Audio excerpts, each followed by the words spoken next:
Stereo isomerism में हम जो डिस्कस कर रहे थे वो ईजेड सिस्टम। ईजेड सिस्टम में आपको पहला मैंने आपको ये बताया था कि क्या ईजेड का मीनिंग क्या होता है और इसको हम किस सेंस में लेते हैं। हाई प्रायोरिटी अगर सेम साइड हो तो उसको हम ई बोलते हैं, और हाई प्रायोरिटी ऑपोजिट साइड हो, हाई प्रायोरिटी अगर सेम साइड हो तो उसको हम जेड बोलते हैं, हाई प्रायोरिटी ऑपोजिट साइड हो तो उसको हम ई बोलते हैं। ठीक है। और हाई प्रायोरिटी देखने का हम तरीका डिस्कस कर रहे थे, मैं आपको बहुत डबल बॉन्ड को इस तरीके से ब्रेक करो। एक साइड में आपको डिसाइड करना है कौन सा हाई कौन सा लो, दूसरे साइड में डिसाइड करना है कौन सा हाई कौन सा लो, और इस तरीके से आप ई जेड निकालोगे। इसमें पहला रूल जो हमने लिखा था, priority is proportional to the atomic number of the atom which is directly attached to sp2 carbon. ये मैंने आपको पहला रूल बताया था कि डबल बॉन्डेड कार्बन से आपको डायरेक्टली अटैच्ड एटम को देखना होता है। ठीक है, एक बार बस क्विक रिवीजन कर रहा हूं जब तक सब ज्वाइन कर रहे हैं, वरना मिस हो जाएगा फिर। ठीक है, यहाँ पर इस तरीके से मैं एग्जांपल लेके आपको बताया था कि यहाँ पर आपको देखना होता है कौन सा हाई प्रायोरिटी है। तो यहाँ पर ये हाई प्रायोरिटी, यहाँ पर ये हाई प्रायोरिटी, हाई प्रायोरिटी अगर सेम साइड है तो इस फॉर्म को हम बोल देंगे जेड फॉर्म। ठीक है, ये हमने निकालना सीखा था।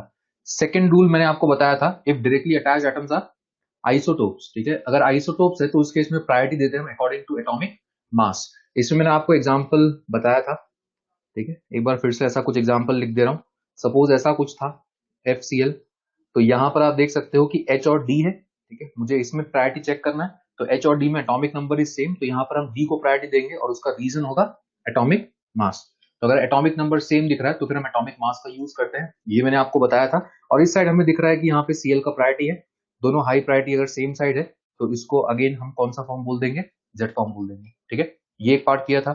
थर्ड रूल मैंने आपको बताया था, if directly attached atoms are same then look for next set of atoms which are directly attached to it।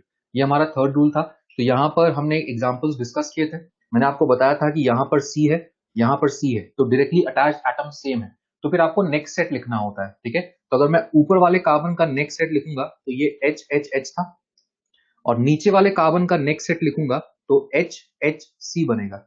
ये मैंने आपको बताया था, जो भी उसके बॉन्ड बने हुए जिसके साथ, वो उसके नेक्स्ट सेट में हम लिखते हैं। तो यहाँ पर आप देख सकते हो ऊपर और नीचे का आपने सेट लिख दिया, नीचे में हाईएस्ट है C, ऊपर में हाईएस्ट है H, तो इन दोनों को मुझे आपस में कंपेयर करना है, और C और H में मेरा C का प्रायोरिटी होगा, तो ये मेरा ग्रुप हो गया हाई प्रायोरिटी इस साइड।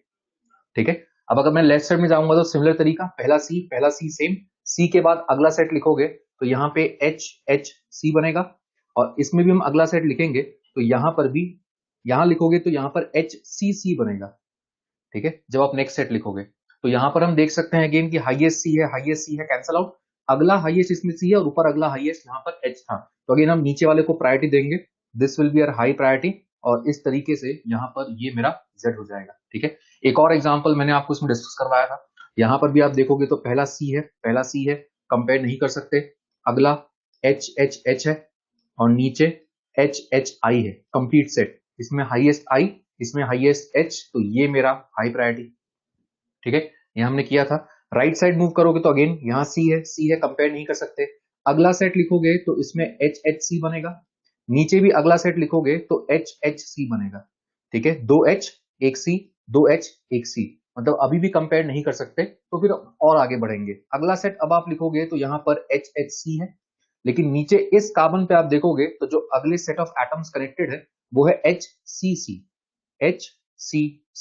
इसमें हाईएस्ट C, इसमें हाईएस्ट C कैंसल आउट, ऊपर H नीचे C, तो नीचे वाला मेरा हाई प्रायोरिटी होगा, high priority again same side है तो इस फॉर्म को हम Z फॉर्म बोल देंगे। ठीक है, तो ये हमने कुछ केसेस डिस्कस किए थे। अब हम अपने नेक्स्ट पार्ट पे मूव कर रहे हैं, तो अब इसको समझने की कोशिश करना। जो हमारा नेक्स्ट रूल है, नेक्स्ट रूल हमने लिखा है, इफ ये अब हम क्लास स्टार्ट कर रहे हैं। ठीक है, आज का जो हमारा नया पार्ट होगा, if multiple bonded system is present it will be converted into single bonded system by the hypothetical system given by CIP। इसके मीनिंग को समझो। ठीक है, इसको एक एग्जांपल से समझो कि मान लो अगर आपको ऐसा कुछ कंपेयर करना है, ठीक है, आपको ऐसा कुछ कंपेयर करना है और यहां पर आपको EZ बताना है।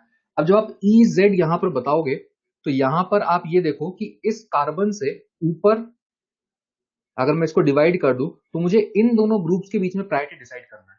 ठीक है, इन दोनों ग्रुप्स के बीच में प्रायोरिटी डिसाइड करना है, तो यहां पर आप देखोगे तो एक मल्टीपल बॉन्डेड सिस्टम है। ठीक है, तो मल्टीपल बॉन्डेड अगर सिस्टम हो तो उनके बीच में जो प्रायोरिटी हम डिसाइड करते हैं उसके लिए जो रूल होता है वो हम यहां सीख रहे हैं। ठीक है, ये इसका मीनिंग हो गया।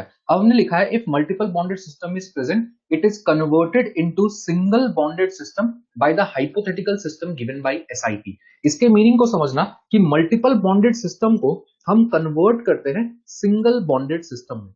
अब ये सिंगल बॉन्डेड सिस्टम में हम कन्वर्ट कैसे करते हैं, इसको यहां पर देखो। ठीक है, यहां पर ये जो फ्री वैलेंसी है, ये फ्री वैलेंसी इंडिकेट कर रहा है कि ये जो फ्री वैलेंसी है ये इस डबल बॉन्डेड कार्बन से जुड़ा हुआ है, क्योंकि मुझे इस ग्रुप का प्रायोरिटी डिसाइड करना है। तो हमने सिर्फ ग्रुप को अलग ड्रॉ किया है और उसका फ्री वैलेंसी जो है वो आपका डबल बॉन्डेड कार्बन से जुड़ा होगा। ठीक है, और ये मेरा फर्स्ट एटम कनेक्टेड हो जाएगा डबल बॉन्डेड कार्बन से।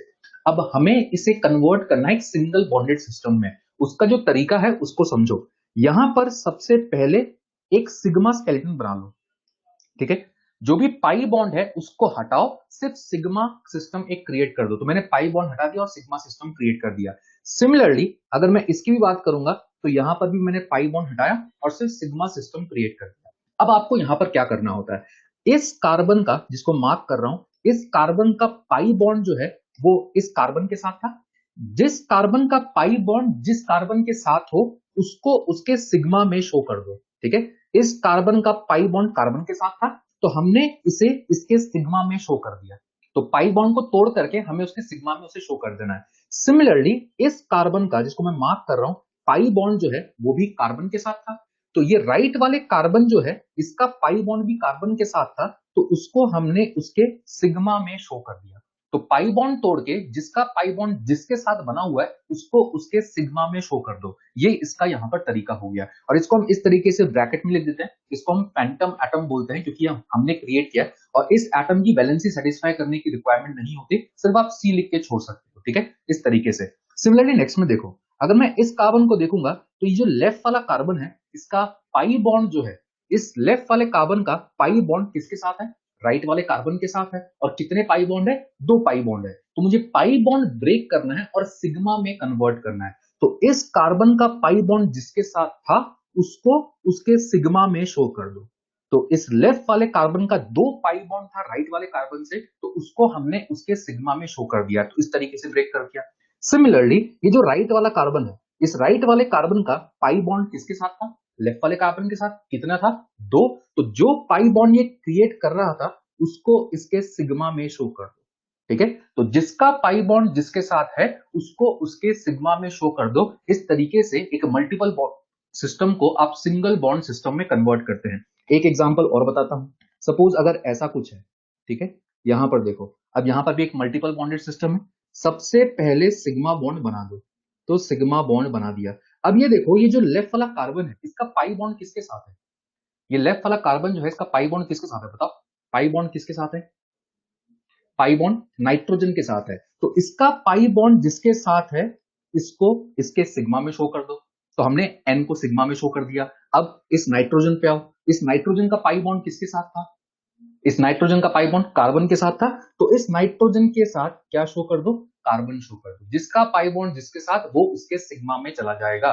तो हम यहां पर इसके सिग्मा में से शो कर दिए। क्लियर। अब एक और एग्जांपल लेते हैं, 2 एग्जांपल और बता रहा हूं। सपोज ऐसा कुछ हो गया। अब बताओ, यहां पर Cn सिग्मा बना दिया। सी के साथ क्या लगाएंगे, सी के साथ क्या लगाएंगे, सी के साथ 2n, क्योंकि सी का पाई बॉन्ड n के साथ था। तो इसको इसके सिग्मा में शो कर दो। n का पाई बॉन्ड किसके साथ था, सी के साथ। तो n के साथ क्या लगाएंगे, 2c लगाएंगे। तो n के साथ इस तरीके से 2c लगा लो। ठीक है, n के साथ 2c लगा दो, सिंगल बॉन्ड में कन्वर्ट हो गया। एक लास्ट एग्जांपल और यहां पर डिस्कस कर रहा हूं ताकि ये चीज और समझ में आ जाए। मान लो हमने ऐसा लिया, तो यहां पर भी मैंने सिंगल बॉन्डेड सिस्टम क्रिएट कर दिया। सी का पाई बॉन्ड किसके साथ था, सी का पाई बॉन्ड किसके साथ था, ओ के साथ। तो सी के साथ ओ लगा दो। ठीक है, ओ का पाई बॉन्ड किसके साथ था, ओ का पाई बॉन्ड सी के साथ। तो ओ के साथ सी लगा दो। तो पहले सिग्मा बॉन्ड स्केलेटन बनाओ और उसके बाद आप पाई को सिग्मा में कन्वर्ट कर दो। ठीक है, इस तरीके से इस मल्टीपल बॉन्डेड सिस्टम को हम सिंगल बॉन्डेड सिस्टम में कन्वर्ट करेंगे। इतना सबको समझ में आ गया, इतना सबको क्लियर है, गुड। ठीक है, तो ये होता है तरीका कन्वर्ट करने का। अब देखो यहां पर एक और चीज सोचो। अब मुझे क्वेश्चन में सपोज इनका प्रायोरिटी कंपेयर करना है। ठीक है, मुझे इन तीनों का यहां पर ग्रुप्स का प्रायोरिटी कंपेयर करना है। अब बार बार पाई को जब आप सिग्मा में तोड़ोगे ना तो वो टाइम कंज्यूमिंग प्रोसेस होता है। मैं आपको एक शॉर्ट तरीका बता रहा हूं कि जब भी आपको मल्टीपल बॉन्ड सिस्टम मिले तो आप शॉर्ट तरीके से कैसे उसका सेट लिख सकते हो। ठीक है, यहां पर ये तो हमने लिख दिया। अब मुझे अगर इन ग्रुप्स में इन्हें कंपैरिजन करना होता, सपोज इन दोनों में कंपेयर करना होता, तो आप देख सकते हो इसका पहला सी है और इसका भी पहला सी है, और इस सी के बाद आप इसका अगला सेट लिखते तो एच सी सी मिलता। फिर इस सी के साथ देखोगे तो सी सी सी लगा हुआ है, और फिर हम इनमें आपस में कंपेयर करते हैं और प्रायोरिटी डिसाइड करते हैं। तो प्रायोरिटी डिसाइड करने का तरीका वही है, पहले सिंगल बॉन्ड में कन्वर्ट कर दिया और उसके बाद एक एक सेट लिख के हम आगे बढ़ते चले गए और कंपैरिजन करके वहां पर हम निकाल सकते हैं। ठीक है, लेकिन अब इसका एक शॉर्ट तरीका समझो। यहां पर देखो मुझे इन तीनों के बीच में कंपेयर करना है, तो यहां पर पहला एटम सी है, पहला एटम सी है, पहला एटम सी है, और ये जो फ्री वैलेंसी है यही आपका मल्टीपल बॉन्ड से जुड़ा होगा। ठीक है, डबल बॉन्ड से जुड़ा होगा, तो हम क्या देखते हैं, डबल बॉन्ड से डायरेक्टली अटैच्ड एटम को, तो ये जो कार्बन है ये मेरा डायरेक्टली अटैच्ड होगा उस मल्टीपल बॉन्ड से, तो हम इससे कंपेयर नहीं कर सकते। अब इससे अगर कंपेयर नहीं कर सकते तो मुझे अगला सेट लिखना है।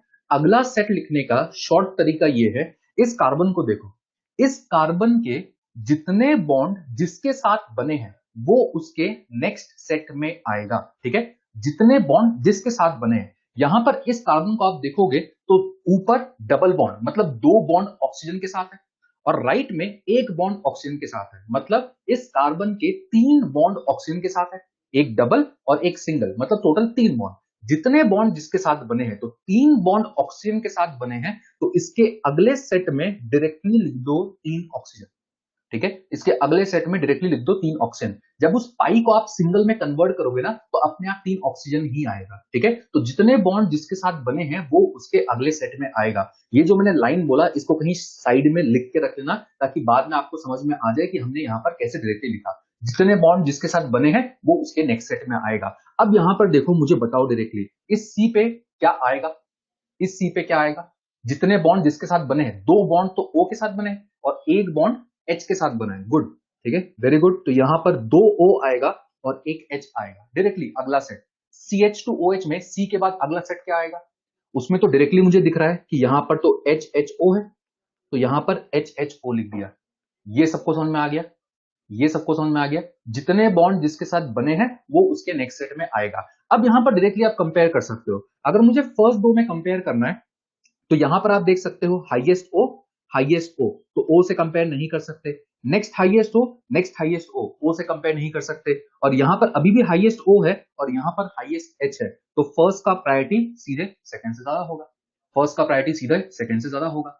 इतना सबको समझ में आ गया। सेकंड थर्ड में किसका प्रायोरिटी ज्यादा, सेकंड या थर्ड का, सेकंड और थर्ड में किसका प्रायोरिटी ज्यादा, सेकंड का, सबको समझ में आता है। यहां पर आप देख सकते हो ओ है, यहां पर भी हाईएस्ट ओ था, लेकिन अभी भी सेकंड में ओ है, लेकिन थर्ड में तो एच हो गया, तो सेकंड का प्रायोरिटी थर्ड से ज्यादा हो जाएगा। तो ये प्रायोरिटी ऑर्डर हो गया। जितना बॉन्ड जिसके साथ बना है वो उसके नेक्स्ट सेट में लिख दो। इतना क्लियर है सबको, बस इतना ही तो बोला, सिंपल, बॉन्ड देखो और उसके नेक्स्ट सेट में लिखो। ठीक है, अब यहां पर नेक्स्ट क्वेश्चन में आओ। यहां पर देखो पहला सी है, पहला सी है, कंपेयर नहीं कर सकते। अब इस पहले सी ट्रिपल बॉन्ड सी में, गुड, सही बोल रहे हो, इस सी को आप देखोगे तो इसके तीन बॉन्ड कार्बन के साथ बने, और तीन बॉन्ड कार्बन के साथ बने हैं, मतलब इस कार्बन का जो नेक्स्ट सेट बनेगा वो सी सी सी बनेगा। जितने बॉन्ड जिसके साथ वो उसका नेक्स्ट सेट में आ जाएगा। अगले में बताओ इस कार्बन का नेक्स्ट सेट क्या बनेगा, इस कार्बन का नेक्स्ट सेट क्या बनेगा, हाँ सही, दो बॉन्ड कार्बन के साथ है और एक बॉन्ड हाइड्रोजन के साथ है, तो इसका नेक्स्ट सेट में लिख दो CCH, नेक्स्ट सेट में CCH। ठीक है, अगले का बताओ, अगले का नेक्स्ट सेट क्या बनेगा। गुड, यहां तो हम डायरेक्टली देख सकते हैं, यहां पर दो H और एक C आएगा, क्योंकि इसका जो नेक्स्ट सेट है वो तो डायरेक्ट है। अब यहां पर इजिली आप प्रायोरिटी कंपेयर कर सकते हो, पहले में 3C है, दूसरे में 2C है, तीसरे में 1C है, तो पहला C तो कैंसिल आउट हो जाएगा, दूसरा C से हम कंपेयर कर सकते हैं। तो प्रायोरिटी तो सबको समझ में आता है, प्रायोरिटी ऑर्डर यहाँ पे क्या हो जाएगा, first second third, priority order first second third. इतना सबको क्लियर है, ये सबको समझ में आ गया, अरे आ गया ना समझ में। ठीक है, तो इस तरीके से हम शॉर्टकट यूज करेंगे। ठीक है, तो इस तरीके से आप यहां पर निकाल सकते हो। अब यहां पर देखो अगला एक केस, ठीक है, यहां पर अगला एक केस देखो,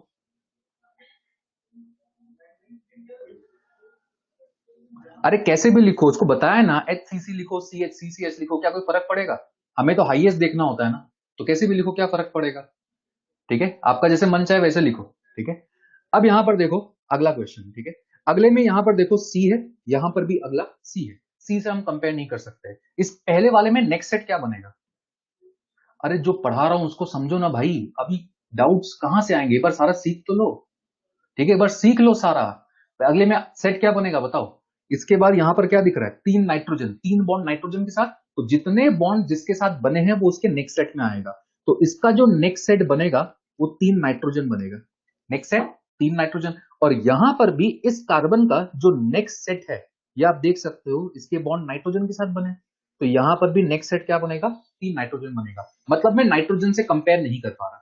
ठीक है, तो मुझे आगे भी सोचना पड़ेगा। अब जो हमने ट्रिक यहां पर सीखा था वो तो हमने फर्स्ट वाला पार्ट को ही सीखा था। अब अगर आपको इसमें भी आंसर नहीं निकल रहा और आगे कंपेयर करना पड़ रहा है, तो अब आप यहां देखोगे तो इस n के बाद नेक्स्ट सेट जो है वो हाइड्रोजन है। इस n के बाद नेक्स्ट में क्या है, हाइड्रोजन है। ठीक है, n के बाद नेक्स्ट में क्या है, हाइड्रोजन है। और अगर आप इस लेफ्ट वाले को एनालाइज करो ना, और इसको अगर मैं ब्रेक करूं एक बार, तो आपको ये डायरेक्टली एक्चुअली समझ में आना चाहिए कि उस n के बाद अभी भी C आएगा। क्योंकि इसको जब हम ब्रेक करेंगे तो हम ऐसे करेंगे, सिग्मा बॉन्ड स्केलेटन करके C का पाई बॉन्ड N के साथ और N का पाई बॉन्ड C के साथ था, तो C के साथ N लगाएंगे और N के साथ C लगाएंगे। तो यहां पर पहला तो C था, पहला C था, यहां पर अगला सेट N था जो हम डायरेक्टली लिखे थे 3N, और 3N से मेरा कंपैरिजन नहीं हो पाया था, लेकिन इस N के बाद अभी भी यहां पर क्या प्रेजेंट है, C प्रेजेंट है। लेकिन इस पर्टिकुलर स्ट्रक्चर में N के बाद सिर्फ क्या प्रेजेंट है, H प्रेजेंट है। तो इन दोनों में जब हम कंपेयर करेंगे तो मेरा प्रायोरिटी किसको जाएगा, इन दोनों में कंपेयर करेंगे तो प्रायोरिटी किसको जाएगा, लेफ्ट वाले को। प्रायोरिटी किसको जाएगा, लेफ्ट वाले को, बोल सकते हैं। तो इन दोनों में प्रायोरिटी जो है वो लेफ्ट वाले का होगा। ठीक है, अब इसमें देखो, इसमें भी हमें ये ड्रॉ करने का जरूरत नहीं होता, डायरेक्टली इसको एक बार विजुलाइज करने का कोशिश करो। कैसे, यहां पे पहला सी, यहां पे पहला सी, कंपेयर नहीं कर सकते। अगला सेट यहां पे 3N, यहां पे 3N, कंपेयर नहीं कर सकते। फिर ये सोचो कि यहां पे तो N के साथ H लगा हुआ है, और यहां पर जब N में इस पाई बॉन्ड को ब्रेक करोगे तो अभी भी C आएगा। डायरेक्टली ये विजुलाइज होना चाहिए कि N पे अभी भी C आएगा, और C है और इस साइड H है, तो डायरेक्टली हम बोलेंगे फर्स्ट का प्रायोरिटी सेकंड से ज्यादा। तो एक बार मैंने इस तरीके से ब्रेक करके दिखाया है, लेकिन आगे के लिए जब आप क्वेश्चन करोगे तो उस केस में ध्यान रखना कि आप डायरेक्टली ही इसमें कर सकते हो। ठीक है, तो इस N के बाद अभी भी जो नेक्स्ट सेट बनेगा वो C बनेगा, और इससे हम प्रायोरिटी डिसाइड कर सकते हैं। कितना समझ में आ गया। अरे N के बाद गए, N से थोड़ी कंपेयर किया, N के बाद देखो ना। ठीक है, अब यहां पर देखो एक और सिमिलर क्वेश्चन मैं आपको देता हूं। ठीक है, एक और सिमिलर क्वेश्चन, यहां पहला बताओ क्या है, C है, यहां भी पहला क्या है, C है। अब ये देखो कि इस C का अगला सेट क्या बनेगा, लेफ्ट वाले C का अगला सेट क्या बनेगा, ये समझ में आता है, C C C। और राइट वाले में भी अगला सेट क्या बनेगा, C C C। मतलब इनसे तो हम कंपेयर नहीं कर सकते। अब डायरेक्टली सोचो, अब डायरेक्टली सोचो कि यहां पर C के साथ अभी भी क्या लगा हुआ है, H लगा हुआ है। मतलब इस वाले में तो आपको पता है कि अगला सेट जो है उसमें आपका H ही आ रहा है, सारे एटम्स आपके H है। लेकिन ये जो लेफ्ट वाला यहां पर है सिस्टम, और इसमें ये जो कार्बन है, इसमें आप देख सकते हो कि अभी भी क्या आएगा, C आएगा। इसके नेक्स्ट सेट में अगर आप ब्रेक करोगे तो अभी भी C आपको दिखेगा। ये हमें समझ में आना चाहिए। तो यहां पर इसके 2 C होंगे और एक H होगा। जब आप इसको ब्रेक करोगे तो हम डायरेक्टली बोल सकते हैं इसका प्रायोरिटी इससे ज्यादा होगा। एग्जाम में हमें बार बार ब्रेक करके इतना टाइम लगाना नहीं होता, आपको विजुलाइज करना होता है, पहला सेम इसमें सेम, उसके बाद पाई बॉन्ड ब्रेक करके यहां पर देखने के बजाय डायरेक्टली विजुलाइज करो, और आपको ये चीज यहां पर समझ में आना चाहिए। क्लियर, इतना सबको समझ में आ गया। ठीक है, चलो इस लास्ट वाले का डायरेक्टली बताओ, इन दोनों में से किसका प्रायोरिटी ज्यादा, डायरेक्टली बताओ किसका प्रायोरिटी ज्यादा। बोल सकते हैं फर्स्ट वाले का। यहां पर देखोगे तो C है और यहां पर भी C है, C से कंपेयर नहीं कर सकते। इसका नेक्स्ट सेट क्या बनेगा, इस बेंजीन वाले का नेक्स्ट सेट क्या बनेगा। यहां पर आप देख सकते हो नीचे 2 बॉन्ड कार्बन के साथ है और ऊपर 1 बॉन्ड कार्बन के साथ है। मतलब इसके 3 बॉन्ड कार्बन के साथ दिख रहे हैं, तो अगले सेट में 3 कार्बन आएगा। 3 बॉन्ड कार्बन के साथ, नीचे 2 बॉन्ड, ऊपर 1 बॉन्ड। और राइट वाले में आप देख सकते हो 2 बॉन्ड तो कार्बन के साथ है और 1 बॉन्ड हाइड्रोजन के साथ है। तो इसको आप क्या लिखोगे, CCH HCC, कुछ भी लिखो, नेक्स्ट सेट तो ये बनेगा। यहां पर आप देख सकते हो हाईएस्ट हाईएस्ट कैंसल आउट हो जाएगा, नेक्स्ट हाईएस्ट भी कैंसल आउट हो जाएगा, लेकिन यहाँ पे अभी भी C है और यहाँ पे H है। तो प्रायोरिटी किसका होगा, फर्स्ट का प्रायोरिटी सेकंड से ज्यादा होगा, फर्स्ट का प्रायोरिटी सेकंड से ज्यादा होगा। ये तरीका सबको समझ में आ गया। सब अब इसको फास्ट कर लेंगे, विजुलाइज कर सकते हैं इस चीज को। अरे वो ट्रिपल बॉन्ड वाला सेम ही तो केस है, ये लेफ्ट वाला समझ में आ गया तो राइट वाला कैसे समझ में नहीं आएगा। लेफ्ट वाला समझ में आ गया तो सेम ही तो केस राइट वाला है, कार्बन की जगह नाइट्रोजन लगा हुआ, क्या फर्क पड़ता है उससे। ठीक है, इतना तो खुद विजुलाइज करो बेटा, इतना तो करना पड़ेगा, नहीं तो कैसे काम चलेगा। चलो अब यहाँ पर एक रूल देखो, उसके बाद हम क्वेश्चंस करेंगे, ठीक है। यहाँ पर देखो, lone pair gets minimum priority. Lone pair gets minimum priority का मतलब, सपोज आपको ऐसा एक क्वेश्चन दिया और उसमें आपको ईजेड निकालने बोला, ठीक है। और यहाँ पर ईजेड निकालने का तरीका, यहाँ पर अगेन डिवाइड करो, दोनों साइड प्रायोरिटी असाइन करो। यहाँ पर आप देखोगे तो यहाँ पर लोन पेयर, और नीचे आप देखोगे तो एन से ओ अटैच्ड है। तो अगर आपको एक ग्रुप लोन पेयर दिख रहा है तो लोन पेयर का तो लोएस्ट प्रायोरिटी होगा, विच मींस इस नीचे वाले ग्रुप को आप डायरेक्टली क्या बोल दोगे, हाई प्रायोरिटी। यहाँ कुछ देखने का जरूरत नहीं होता। और लेफ्ट साइड में आप देख सकते हो, यहाँ सी है, यहाँ एच है, तो this will be a high priority. And high priority same side, मतलब ये क्या हो जाएगा, जेड हो जाएगा। तो हम C double bond N system ये सब में भी ईजेड का यूज कर सकते हैं। अगर आपसे पूछा गया तो आप इस रूल को ध्यान में रख के ईजेड वहां पर असाइन कर दोगे। इतना क्लियर, ये समझ में आ गया, ठीक है। चलो अब इससे रिलेटेड कुछ क्वेश्चंस करते हैं जहां पे इस चीज को अप्लाई करो, जो भी हमने रूल सीखा उसको अप्लाई करो। पहला, इस पहले क्वेश्चन में निकालो ईजेड, इस पहले क्वेश्चन में निकालो ईजेड।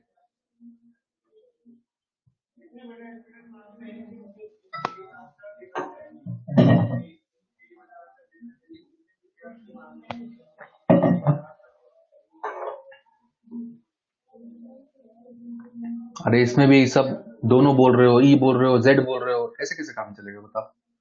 पहला क्वेश्चन में ऐसे गड़बड़ करोगे तो कैसे काम चलेगा। यहाँ पे पहला क्या है, सी, पहला सी, कंपेयर नहीं कर सकते, ठीक है। मुझे इस तरीके से ब्रेक करके देखना होता है, इन दोनों में कंपेयर करना है। इस सी का अगला सेट बताओ क्या बनेगा, इस सी का ऊपर वाले सी का अगला सेट बताओ, ऊपर वाले सी का अगला सेट बताओ। इस सी का 3 बॉन्ड ऑक्सीजन के साथ है तो अगले सेट में 3 O आएंगे। इस सी का 3 बॉन्ड नाइट्रोजन के साथ है तो अगले सेट में 3 नाइट्रोजन आएंगे। जितना बॉन्ड जिसके साथ वो उसके अगले सेट में, ऊपर हाईएस्ट O, नीचे हाईएस्ट N, तो ये मेरा हाई प्रायोरिटी हो जाएगा। राइट वाला खत्म हो गया। लेफ्ट पे आओ, पहला सी कंपेयर नहीं कर सकते।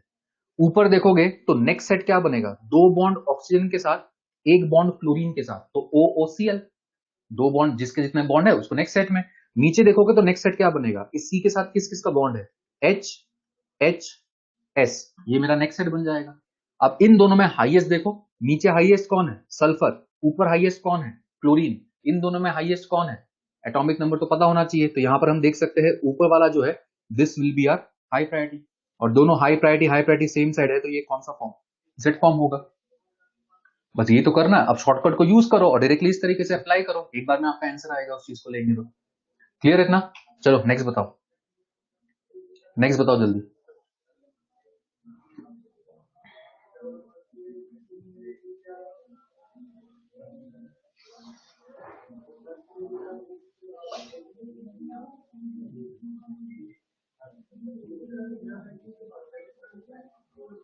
गुड, अब सही आ रहा है आप लोग का। यहाँ पे आंसर क्या होगा, ई होगा। अब यहाँ पर आप देखोगे तो अगेन कंपेयर करो, यहाँ सी कंपेयर नहीं कर सकते। ऊपर आप देखोगे तो CHO ग्रुप है, और CHO ग्रुप का मतलब ये होता है एल्डिहाइड ग्रुप। तो ऊपर का नेक्स्ट सेट क्या बनेगा, 2 बॉन्ड ऑक्सीजन के साथ, 1 बॉन्ड हाइड्रोजन के साथ, तो नेक्स्ट सेट बना दो OOH, ठीक है। और नीचे का नेक्स्ट सेट क्या बनेगा, यहाँ पर नीचे आप देख सकते हो 2 H है और 1 O है, और इन दोनों में हम प्रायोरिटी डिसाइड कर सकते हैं। ऊपर हाईएस्ट O कंपेयर नहीं कर सकते, अभी भी O, और नीचे H हो गया, तो ऊपर वाला मेरा हाई प्रायोरिटी हो गया, ठीक है। लेफ्ट साइड मूव करो, लेफ्ट साइड हम देख सकते हैं पहला सी कंपेयर नहीं कर सकते। ऊपर नेक्स्ट सेट क्या बनेगा, ऊपर नेक्स्ट सेट क्या बनेगा, 2 बॉन्ड ऑक्सीजन के साथ, 1 बॉन्ड नाइट्रोजन के साथ, तो यहां पर बन जाएगा OON। और नीचे नेक्स्ट सेट में क्या बनेगा, नीचे आप देख सकते हो तीनों बॉन्ड ऑक्सीजन के साथ है तो 3 O आएंगे इसके अगले सेट में, और 3 O और ऊपर 2 O 1 N, तो किसका प्रायोरिटी, नीचे वाले का। 2 O कैंसिल आउट हो जाएगा और तीसरा नीचे O है, ऊपर N है, ठीक है। Highest cancel out, next highest cancel out, तो यहाँ पर O और यहाँ पर N, ठीक है, इन दोनों से, क्योंकि इनसे हम कंपेयर नहीं कर सकते। Again high priority opposite side है, तो ये कौन सा फॉर्म हो जाएगा, ई फॉर्म हो जाएगा, ठीक है। तो बस इस तरीके से रूल आपको यूज करके ईजेड कैलकुलेट करना है। नेक्स्ट यहां पर इसको निकालो, नेक्स्ट इसको बताओ। अब इसको फास्ट करो, ठीक है, ओरली करने की कोशिश करो। यहां पर ये मैंने अभी आपको समझाया था।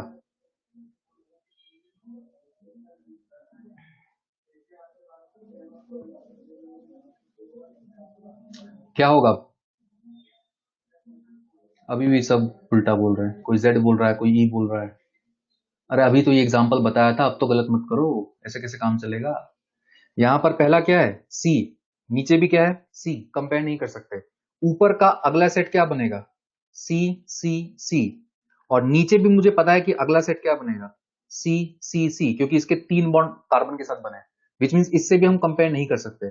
और यही तो बताया, डायरेक्टली सोचो कि ऊपर अगले सेट में क्या आता, ऊपर अगले सेट में H ही आता सिर्फ, और नीचे अगले सेट में आप देखोगे तो इस कार्बन पे अभी भी कार्बन आएगा, ठीक है, इस कार्बन पे अभी भी कार्बन आएगा, क्योंकि पाई बॉन्ड जब ब्रेक करोगे तो वो उसके सिग्मा में जाएगा, तो अभी भी तो इसके आगे कार्बन बाकी है, और इसके आगे कार्बन बाकी है, तो हम डायरेक्टली बोलेंगे नीचे वाला जो ग्रुप है इसका हाई प्रायोरिटी होगा, नीचे वाले ग्रुप का हाई प्रायोरिटी होगा।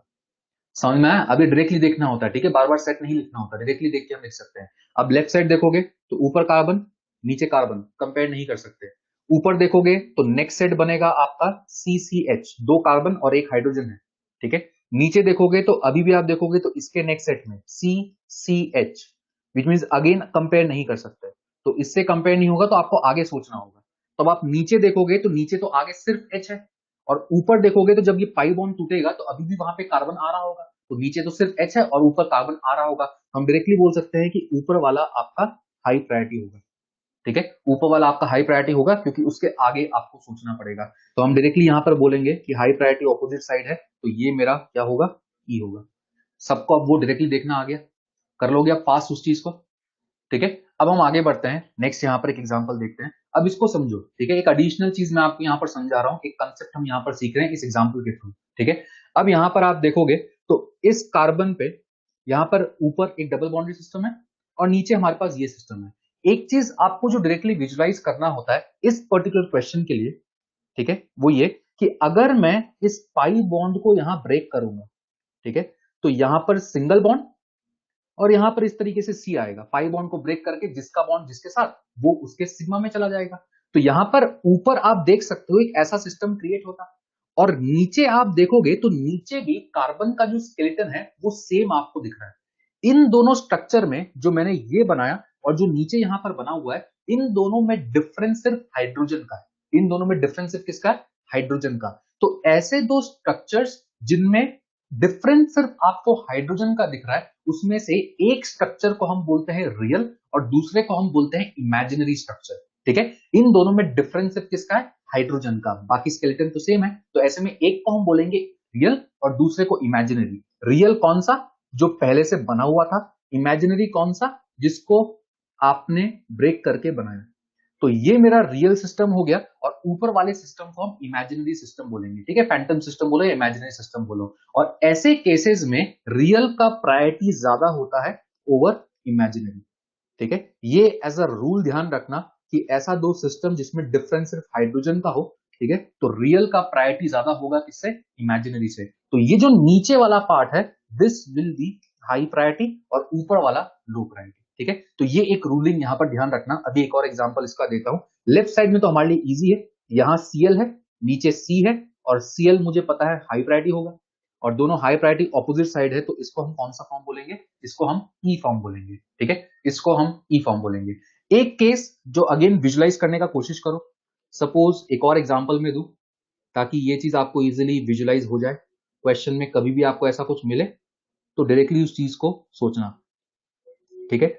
अगर मैं इस एग्जांपल को दूं, इसमें सोचो, अरे वहां 3 Cl से क्या मतलब है बेटा, पहला एटम यहाँ C है, ऊपर पहला एटम Cl है, तो किससे देखेंगे, पहले एटम से ना, तो Cl क्यों देखेंगे, पहले एटम से कनेक्ट करके हम आंसर निकाल लेंगे, ठीक है। अब इस पे आओ, यहां पर देखो, यहां पर क्या समझ में आ रहा है रियल और इमेजिनरी का, देख सकते हो इस चीज में। यहां पर आप देख सकते हो कि पहला क्या है, C ट्रिपल बॉन्ड है, और दूसरे में देखोगे तो C के साथ 2 N लगा है और N के साथ 2 C लगा है, मतलब ये तो ऐसे सिस्टम बन गया। इस पहले वाले सिस्टम को अगर आप ब्रेक करोगे तो C के साथ यहां पर क्या लगाओगे, 2 N लगाओगे, और N के साथ 2 C लगाओगे। तो ऐसे केसेस में हम बोलते हैं कि यहां पर जो रियल का प्रायोरिटी है वो आपका इमेजिनरी से ज्यादा होगा। तो रियल मेरा सेकंड वाला था और फर्स्ट वाला हाइपोथेटिकल था जिसको आपने इस तरीके से कन्वर्ट किया, तो राइट का प्रायोरिटी जो है वो ज्यादा होगा। तो ये आपको डायरेक्टली क्लिक कर जाता है, एक दो बार एग्जांपल देख लोगे तो डायरेक्टली क्लिक कर जाएगा कि ये रियल और इमेजिनरी सिस्टम दिया हुआ है, तो पाई को एक बार उस तरीके से सोच लेना, ठीक है। तो ये एक टिपिकल केस होता है जिसको हम अलग तरीके से यहाँ पे डील कर रहे हैं। रियल इमेजिनरी का कंसेप्ट समझ में आ गया, रियल इमेजिनरी का कंसेप्ट समझ में आ गया। थर्ड में ऐसा नहीं बनेगा ना बेटा, थर्ड में यहाँ पे कार्बन नहीं है ना, ऐसा यहाँ पे ऐसा कार्बन नहीं है ना, तो रियल इमेजिनरी कैसे बनेगा बताओ, थर्ड में ऐसा केस ही नहीं है। उसमें आप देखोगे तो अपने आप समझ में आएगा आपको। लेफ्ट साइड में बेटा पहला Cl है और यहाँ पे पहला C है, हम आगे क्यों जाएंगे? यहाँ C है, ऊपर Cl है, किसका एटॉमिक नंबर ज्यादा? Cl का एटॉमिक नंबर ज्यादा ना, आगे वाले से मुझे क्या मतलब है? जब पहले से ही हम कनेक्ट कर पा रहे हैं तो हम आगे क्यों जाएंगे? अरे ये लेफ्ट वाला समझ में आया नहीं आया? बढ़े आगे? क्लियर है सबको? ठीक है, चलो अब आगे बढ़ते हैं। अब यहां पर देखो ये पर्टिकुलर एग्जांपल, यहां पर देखो, यहां पर सबसे पहले देखो पहला एटम यहां क्या है? C, पहला यहां C। मुझे इसका अगला सेट बताओ, ऊपर वाले का अगला सेट क्या बनेगा? ऊपर वाले का अगला सेट क्या बनेगा? अगला सेट यहां पर बनेगा HHC, HHC। और नीचे वाले का अगला सेट भी क्या है? HHC। तो हम यहां पर कंपेयर नहीं कर सकते क्योंकि दोनों का सेट सेम आ रहा है। अब ऊपर वाले का उसके आगे बढ़ो, अब नेक्स्ट सेट क्या बनेगा? इसका नेक्स्ट सेट है अभी भी HHC, और नीचे वाले का नेक्स्ट सेट आप देखोगे तो DDC बनेगा, यही भी बना। अब यहां पर इनमें हम कंपेयर कर रहे हैं, पहला C था, पहला C था, हाईएस्ट, कंपेयर नहीं कर सकते। अगला हाईएस्ट आप देखोगे तो H और D है, एटॉमिक नंबर सेम है, एटॉमिक नंबर सेम है तो यहां पे एटॉमिक मास तो डिफरेंस है। तो आपका यहां पर एटॉमिक नंबर से कंपैरिजन नहीं हो पा रहा, लेकिन किससे कंपैरिजन हो जा रहा है? एटॉमिक मास से कंपैरिजन हो जा रहा है। तो यहां पर हम डायरेक्टली बोलेंगे ये मेरा हाई प्रायोरिटी है, नीचे वाला मेरा हाई प्रायोरिटी हो जाएगा। एटॉमिक मास की रूलिंग को भी हम यही लगा के फिर आगे बढ़ेंगे। अगर एटॉमिक नंबर एटॉमिक मास दोनों से कंपैरिजन नहीं होता तो हम आगे बढ़ते हैं। ठीक है, हम इसमें अगेन गलती क्या करते हैं, हमें ये आगे वाला दिख रहा होता है, हमें आगे वाले से मतलब ही नहीं है। अगर मेरा पहले कंपैरिजन हो चुका है तो हमें आगे नहीं जाना है। आगे यहां पर क्या है? Cl, लेकिन Cl तो अगले सेट में आता, मेरा इसी सेट से कंपैरिजन हो गया तो हम आगे मूव नहीं करेंगे।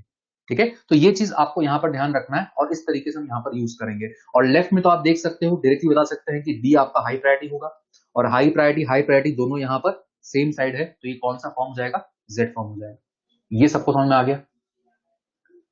ये सबको क्लियर है? ठीक है, तो इस तरीके से हम यहाँ पर एटॉमिक मास का भी यूज करते हैं अगर ऐसा कोई क्वेश्चन आपको देगा। ठीक है, चलो एक लास्ट एग्जांपल पे आते हैं। लास्ट एक ऐसा एग्जांपल है, ठीक है, अब यहाँ पर एक साइक्लिक स्ट्रक्चर है, इसके लिए भी आपको समझना होता है कि यहाँ पर इनको हम आपस में कैसे कंपेयर करते हैं।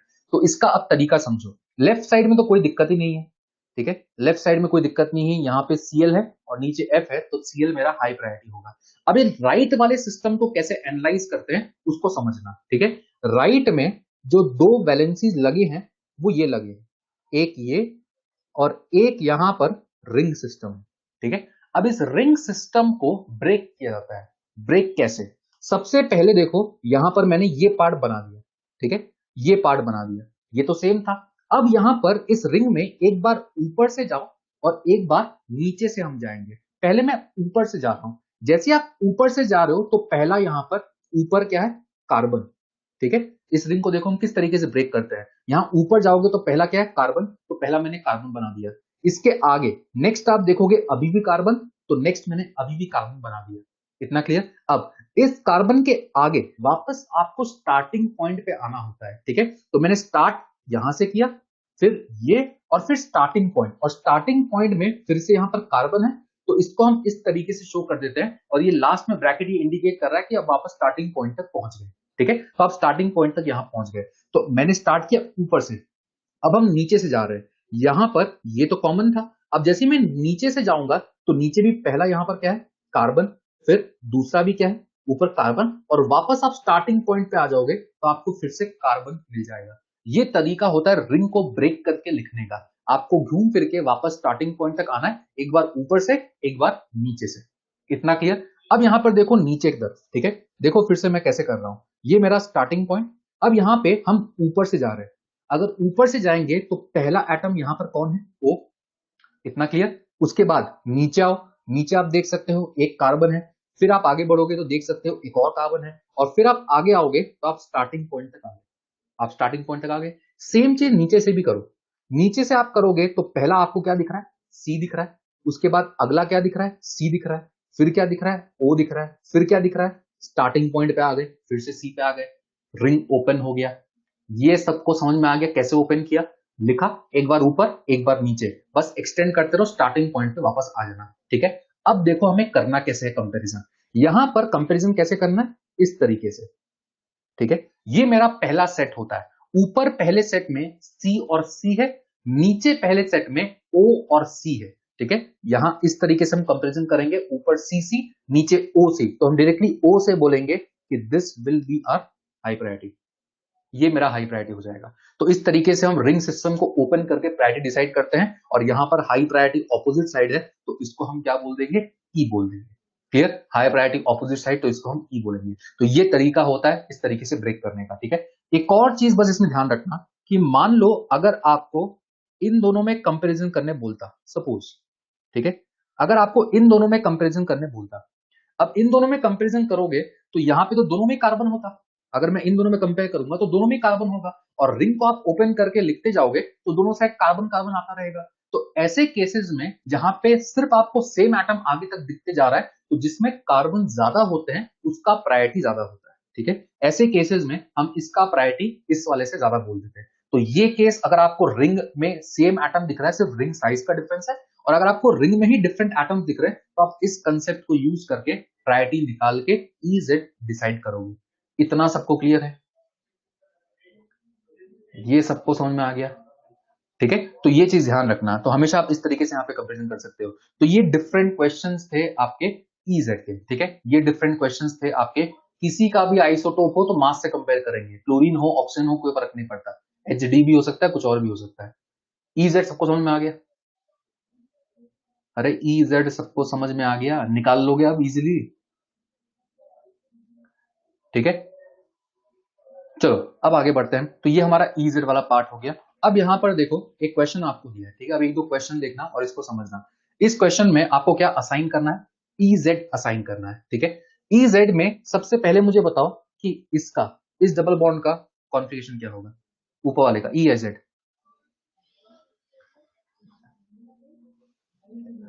ऊपर वाले का कॉन्फ़िगरेशन, ऊपर डबल बॉन्ड का कॉन्फ़िगरेशन Z होगा।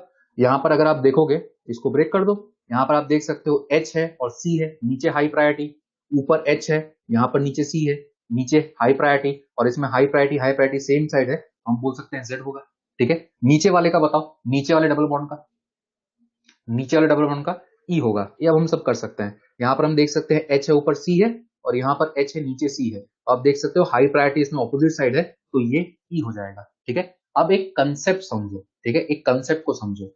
अगर आप देखोगे इस डबल बॉन्ड, ठीक है, मैं अगर आपसे पूछता कि ये जो लेफ्ट वाला डबल बॉन्ड है इसमें GI होगा या नहीं होगा, ठीक है, GI होगा या नहीं होगा। GI का कंडीशन क्या था कि हर टर्मिनल पे इंडिविजुअली डिफरेंट वैलेंसीज होने चाहिए, हर टर्मिनल पे इंडिविजुअली डिफरेंट वैलेंसीज होने चाहिए।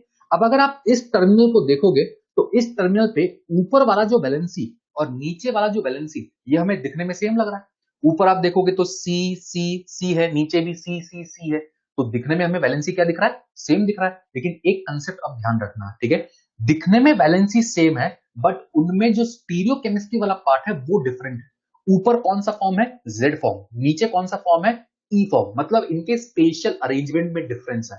अगर ऐसे दो यूनिट लगे हैं जो दिखने में सेम हो, अगर उनका स्पेशल अरेंजमेंट भी डिफरेंट हो तो हम उनको डिफरेंट कंसीडर करते हैं, ठीक है। तो ऊपर Z है, नीचे E फॉर्म है, तो हम इन दोनों को डिफरेंट कंसीडर करेंगे, इन दोनों को हम डिफरेंट कंसीडर करेंगे। तो इस डबल बॉन्ड के लिए भी हम बोलेंगे यहां पर GI होगा, इस डबल बॉन्ड में भी GI होगा। इतना सबको समझ में आ गया। अगर दोनों Z हो जाता तो उनका स्पेशल अरेंजमेंट भी सेम हो जाता, तो हम बोलते हैं कि इस लेफ्ट वाले डबल बॉन्ड में GI नहीं होता। अगर दोनों E हो जाता तो भी हम बोलते GI नहीं होता। लेकिन अगर एक Z हो गया, एक E हो गया, या ऊपर वाला E हो गया, नीचे Z हो गया, तो उस केस में हम बोलेंगे कि लेफ्ट वाले में GI होगा। पहले इतना समझ में आना चाहिए कि GI कब बोलना है और कब नहीं बोलना। इतना सबको समझ में आ गया। यहां पर GI होगा या नहीं होगा, होगा, क्योंकि उनके ओरिएंटेशन में डिफरेंस है, ठीक है।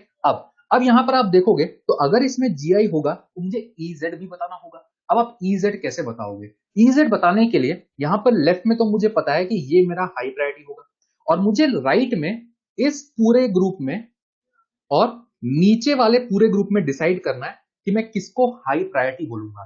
तो अब ये चीज ध्यान रखना, अगर आपको यूनिट सेम दिख रहा है और एक Z और एक E है, तो Z is given priority over E, मतलब हम Z वाले को हाई प्रायोरिटी मानेंगे।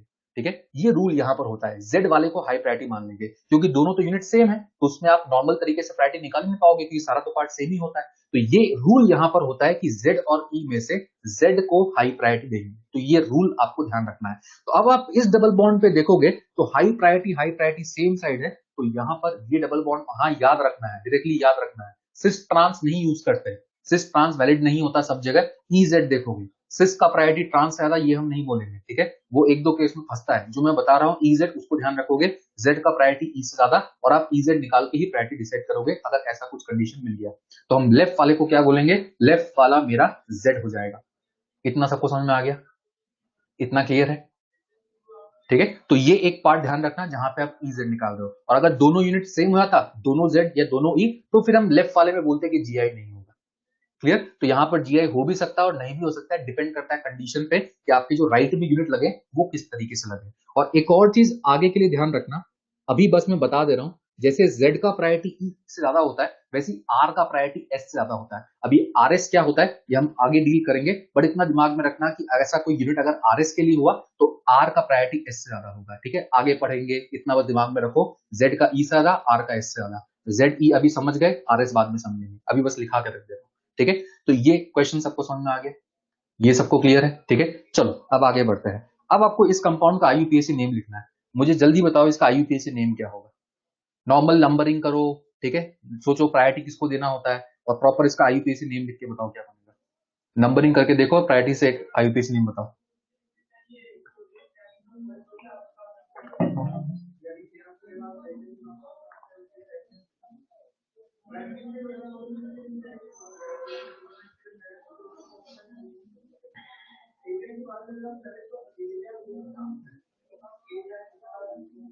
हेप्टा आएगा, हेप्टा आएगा। भूल गए? हेप या हेप्टा? याद है कुछ बताया था, more than one type of multiple bond, तो ए लिखते हैं before after the root word. याद आया चीज? ठीक है, तो यहाँ पे आप नंबरिंग करोगे तो नंबरिंग आपका लेफ्ट से होगा, 1 2 3 4 5 6 7। नंबरिंग लेफ्ट से क्यों? Multiple bond priority. ठीक है, फंक्शन ग्रुप नहीं है तो अगला प्रायोरिटी मेरा मल्टीपल बॉन्ड होता है, तो लेफ्ट से आप नंबरिंग करोगे तो सेकंड पे ही आ जाएगा, राइट से नंबरिंग करोगे तो मल्टीपल बॉन्ड को लेट मिलेगा। तो इसका नेम अब आप सब लिख सकते हैं। यहाँ पे आप देख सकते हो कोई सब्स्टिट्यूएंट नहीं है, रूट वर्ड के बाद ए लगेगा क्योंकि मोर than one same type of multiple bond है, तो इसको हम क्या बोलेंगे, हेप्टा 2,4 डाइन। ठीक है, अब यहां पर देखो, ये तो नॉर्मल इसका नेमिंग हो गया, लेकिन यहाँ क्वेश्चन में डबल बॉन्ड को स्पेसिफिक तरीके से ओरिएंट करके आपको दे रहा है, तो यहां पर हमें डबल बॉन्ड के अक्रॉस भी बताना पड़ता है कि वो EZ है या सिस ट्रांस है। क्वेश्चन में दोनों तरीके से आईयूपीएसी नेम लिखा जा सकता है। अब यहां पर देखोगे तो मुझे सेकंड वाले डबल बॉन्ड में बताओ क्या है, ई है या जेड है? सेकंड वाले डबल बॉन्ड पे बताओ ई है या जेड है? सेकंड वाले डबल बॉन्ड पे ई है, ये समझ में आना चाहिए।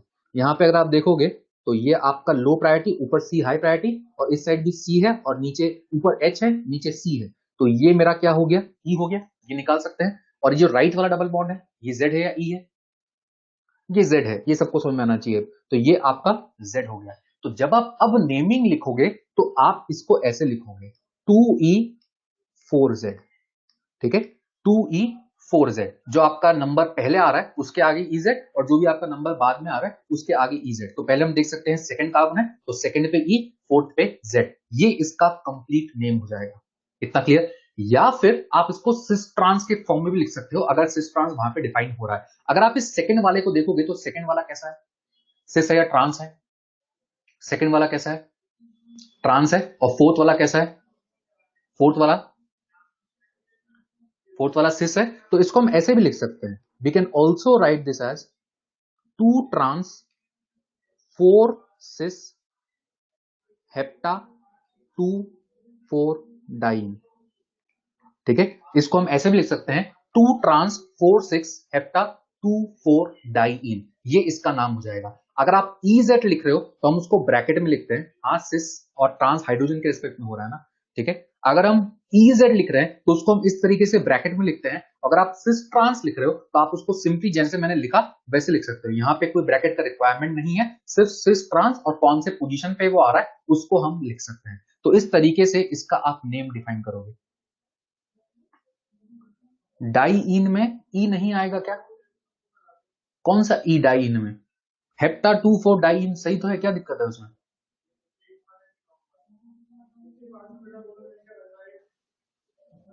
अरे कौन से नेम चेंज हो जाएंगे भाई? अगर तेरे को स्टीरियोकेमिस्ट्री बना के देगा क्वेश्चन में, अगर तेरे को सिस ट्रांस बना के दे रहा है तभी तो ये सिस ट्रांस लगाएगा। अगर सिंपल ऐसे लिख के दे दिया होता तो मैं थोड़ी कुछ सोचता सिस ट्रांस है या क्या है, तब तो नॉर्मल आईयूपीएसी नेम लिखेगा। अगर क्वेश्चन में सिस ट्रांस पूछा गया है, अगर स्टीरियोकेमिस्ट्री बना के देगा तो ही सिस ट्रांस हम सोचेंगे, वरना हमें नहीं सोचना, वरना हमें नॉर्मल आईयूपीएसी नेम ही करना है। जैसे अगर ऐसा कुछ लिख दिया, मान लो आपको ऐसा कुछ क्वेश्चन दे दिया और ऑप्शन में दिख रहा है कि वहां पे आपको स्टीरियोकेमिस्ट्री का रोल है, आपके सामने तो ऑप्शन भी होंगे। अगर मैं इस पर्टिकुलर क्वेश्चन में आपसे पूछता हूँ कि इसका नाम क्या बनेगा, इसका नाम क्या होगा, इसका नाम क्या होगा,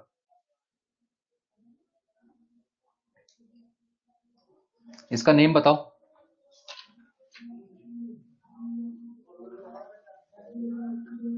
ये क्या है? एक तो सिस दिख रहा है और दूसरा जेड भी तो है। तो यहां पर एक तो आपको दिख रहा है कि ये ब्यूट 2 इन है, ठीक है। अब अगर आपको EZ लगाना है तो ये क्या है, Z, या फिर आप इसको बोल सकते हो दिस इज सिस ब्यूट 2 इन, या तो Z या तो सिस। अब यहां पे नंबर लगाने का भी रिक्वायरमेंट नहीं है। नंबर क्यों नहीं लगा रहे? अगर एक ही मल्टीपल बॉन्ड है तो सिस और EZ तो वहीं पे होगा, ठीक है। तो अगर एक ही मल्टीपल बॉन्ड है तो आपको सिर्फ Z और सिस लगाने से काम चल जाएगा। अगर एक से ज्यादा मल्टीपल बॉन्ड है तो उसके E और Z के आगे आपको लोकेंट लगा के बताना पड़ेगा कि आप कौन से डबल बॉन्ड के क्रॉस सिस बोल रहे हो, कौन से डबल बॉन्ड के क्रॉस ट्रांस बोल रहे हो, ठीक है। तो ये दो एग्जांपल आप ध्यान रख सकते हो, एक में जिसमें 2 मल्टीपल बॉन्ड है और दूसरे में यहाँ पर 1 मल्टीपल बॉन्ड है। इतना क्लियर? ब्यूटीन नहीं बोल सकते। क्लियर इतना? ये क्वेश्चन सबको समझ में आ गया, ठीक है। तो इस तरीके से ध्यान रखना कि अगर ऐसा आईयूपीएसी नहीं होगा तो EZ और सिस ट्रांस का यूज कैसे करना है, ठीक है। तो ये हमारा एक पार्ट हो गया। एक क्वेश्चन ये देखो, यहां पर देखो क्या लिखा हुआ है, which is a pair of geometrical isomers, ठीक है। इनमें से कौन से ज्योमेट्रिकल आइसोमर्स के पेयर है? अब एक कंसेप्ट सीख लो, ठीक है, बहुत लोग इसमें भी गलती करते हैं। ज्योमेट्रिकल आइसोमर्स का पेयर होने का क्या मतलब हो गया? जब भी हम एक डबल बॉन्ड के अक्रॉस कॉन्फ़िगरेशन की बात करते हैं और अगर वो ज्योमेट्रिकल आइसोमर्स है, सपोज CH3 CH3 HH, ठीक है, अगर आपस में वो ज्योमेट्रिकल आइसोमर्स होगा और डबल बॉन्डेड सिस्टम है तो उसका मतलब एक Z होगा तो दूसरा E होगा। ये समझ में आना चाहिए। अगर ज्योमेट्रिकल आइसोमर्स है तो एक Z होगा दूसरा E होगा, या फिर एक सिस है दूसरा ट्रांस होगा, हम ये बोल सकते हैं, तभी तो आपस में ज्योमेट्रिकल आइसोमर्स होंगे। एक और चीज जो है जो आप बोल सकते हो कि ज्योमेट्रिकल आइसोमर्स मतलब स्पेशियल अरेंजमेंट में डिफरेंस होता है। और स्पेशल अरेंजमेंट में डिफरेंस का मैंने आपको मतलब बताया था कि इसको हम कैसे चेक कर सकते हैं। ये लेंथ को अगर मैं L1 बोल रहा हूं, दूसरे को L2 बोल रहा हूं, तो मैंने आपको बताया था कि अगर स्पेशल अरेंजमेंट डिफरेंट होगा तो ये लेंथ भी डिफरेंट होंगे।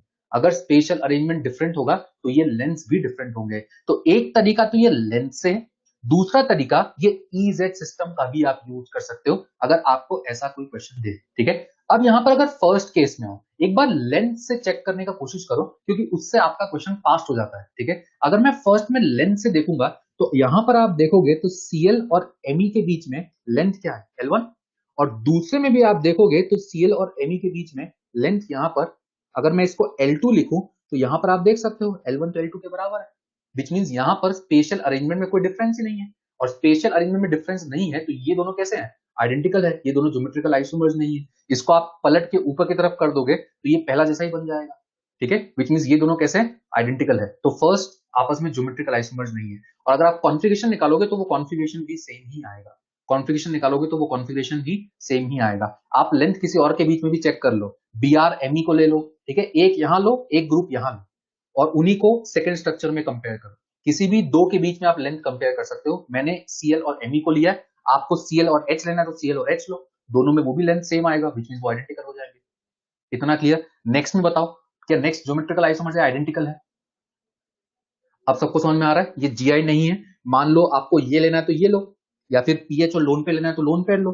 अगर मैं इसको L1 बोल रहा हूं और यहां पर देखोगे ये अगर मैं L2 बोल रहा हूं तो यहां पर भी आप देख सकते हो जो डिस्टेंस बिटवीन ग्रुप्स है सेम है, तो ये भी क्या होंगे, आइडेंटिकल। EZ से निकालोगे तो भी समझ में आ जाएगा। क्लियर? अगर मैं थर्ड स्ट्रक्चर की बात करूं तो पहला दो का आंसर नहीं है। थर्ड स्ट्रक्चर की बात करूं तो थर्ड ज्योमेट्रिकल आइसोमर्स हैं, ये सबसे कॉमन मिस्टेक है। ज्योमेट्रिकल आइसोमर क्या होता है, स्टीरियो आइसोमर।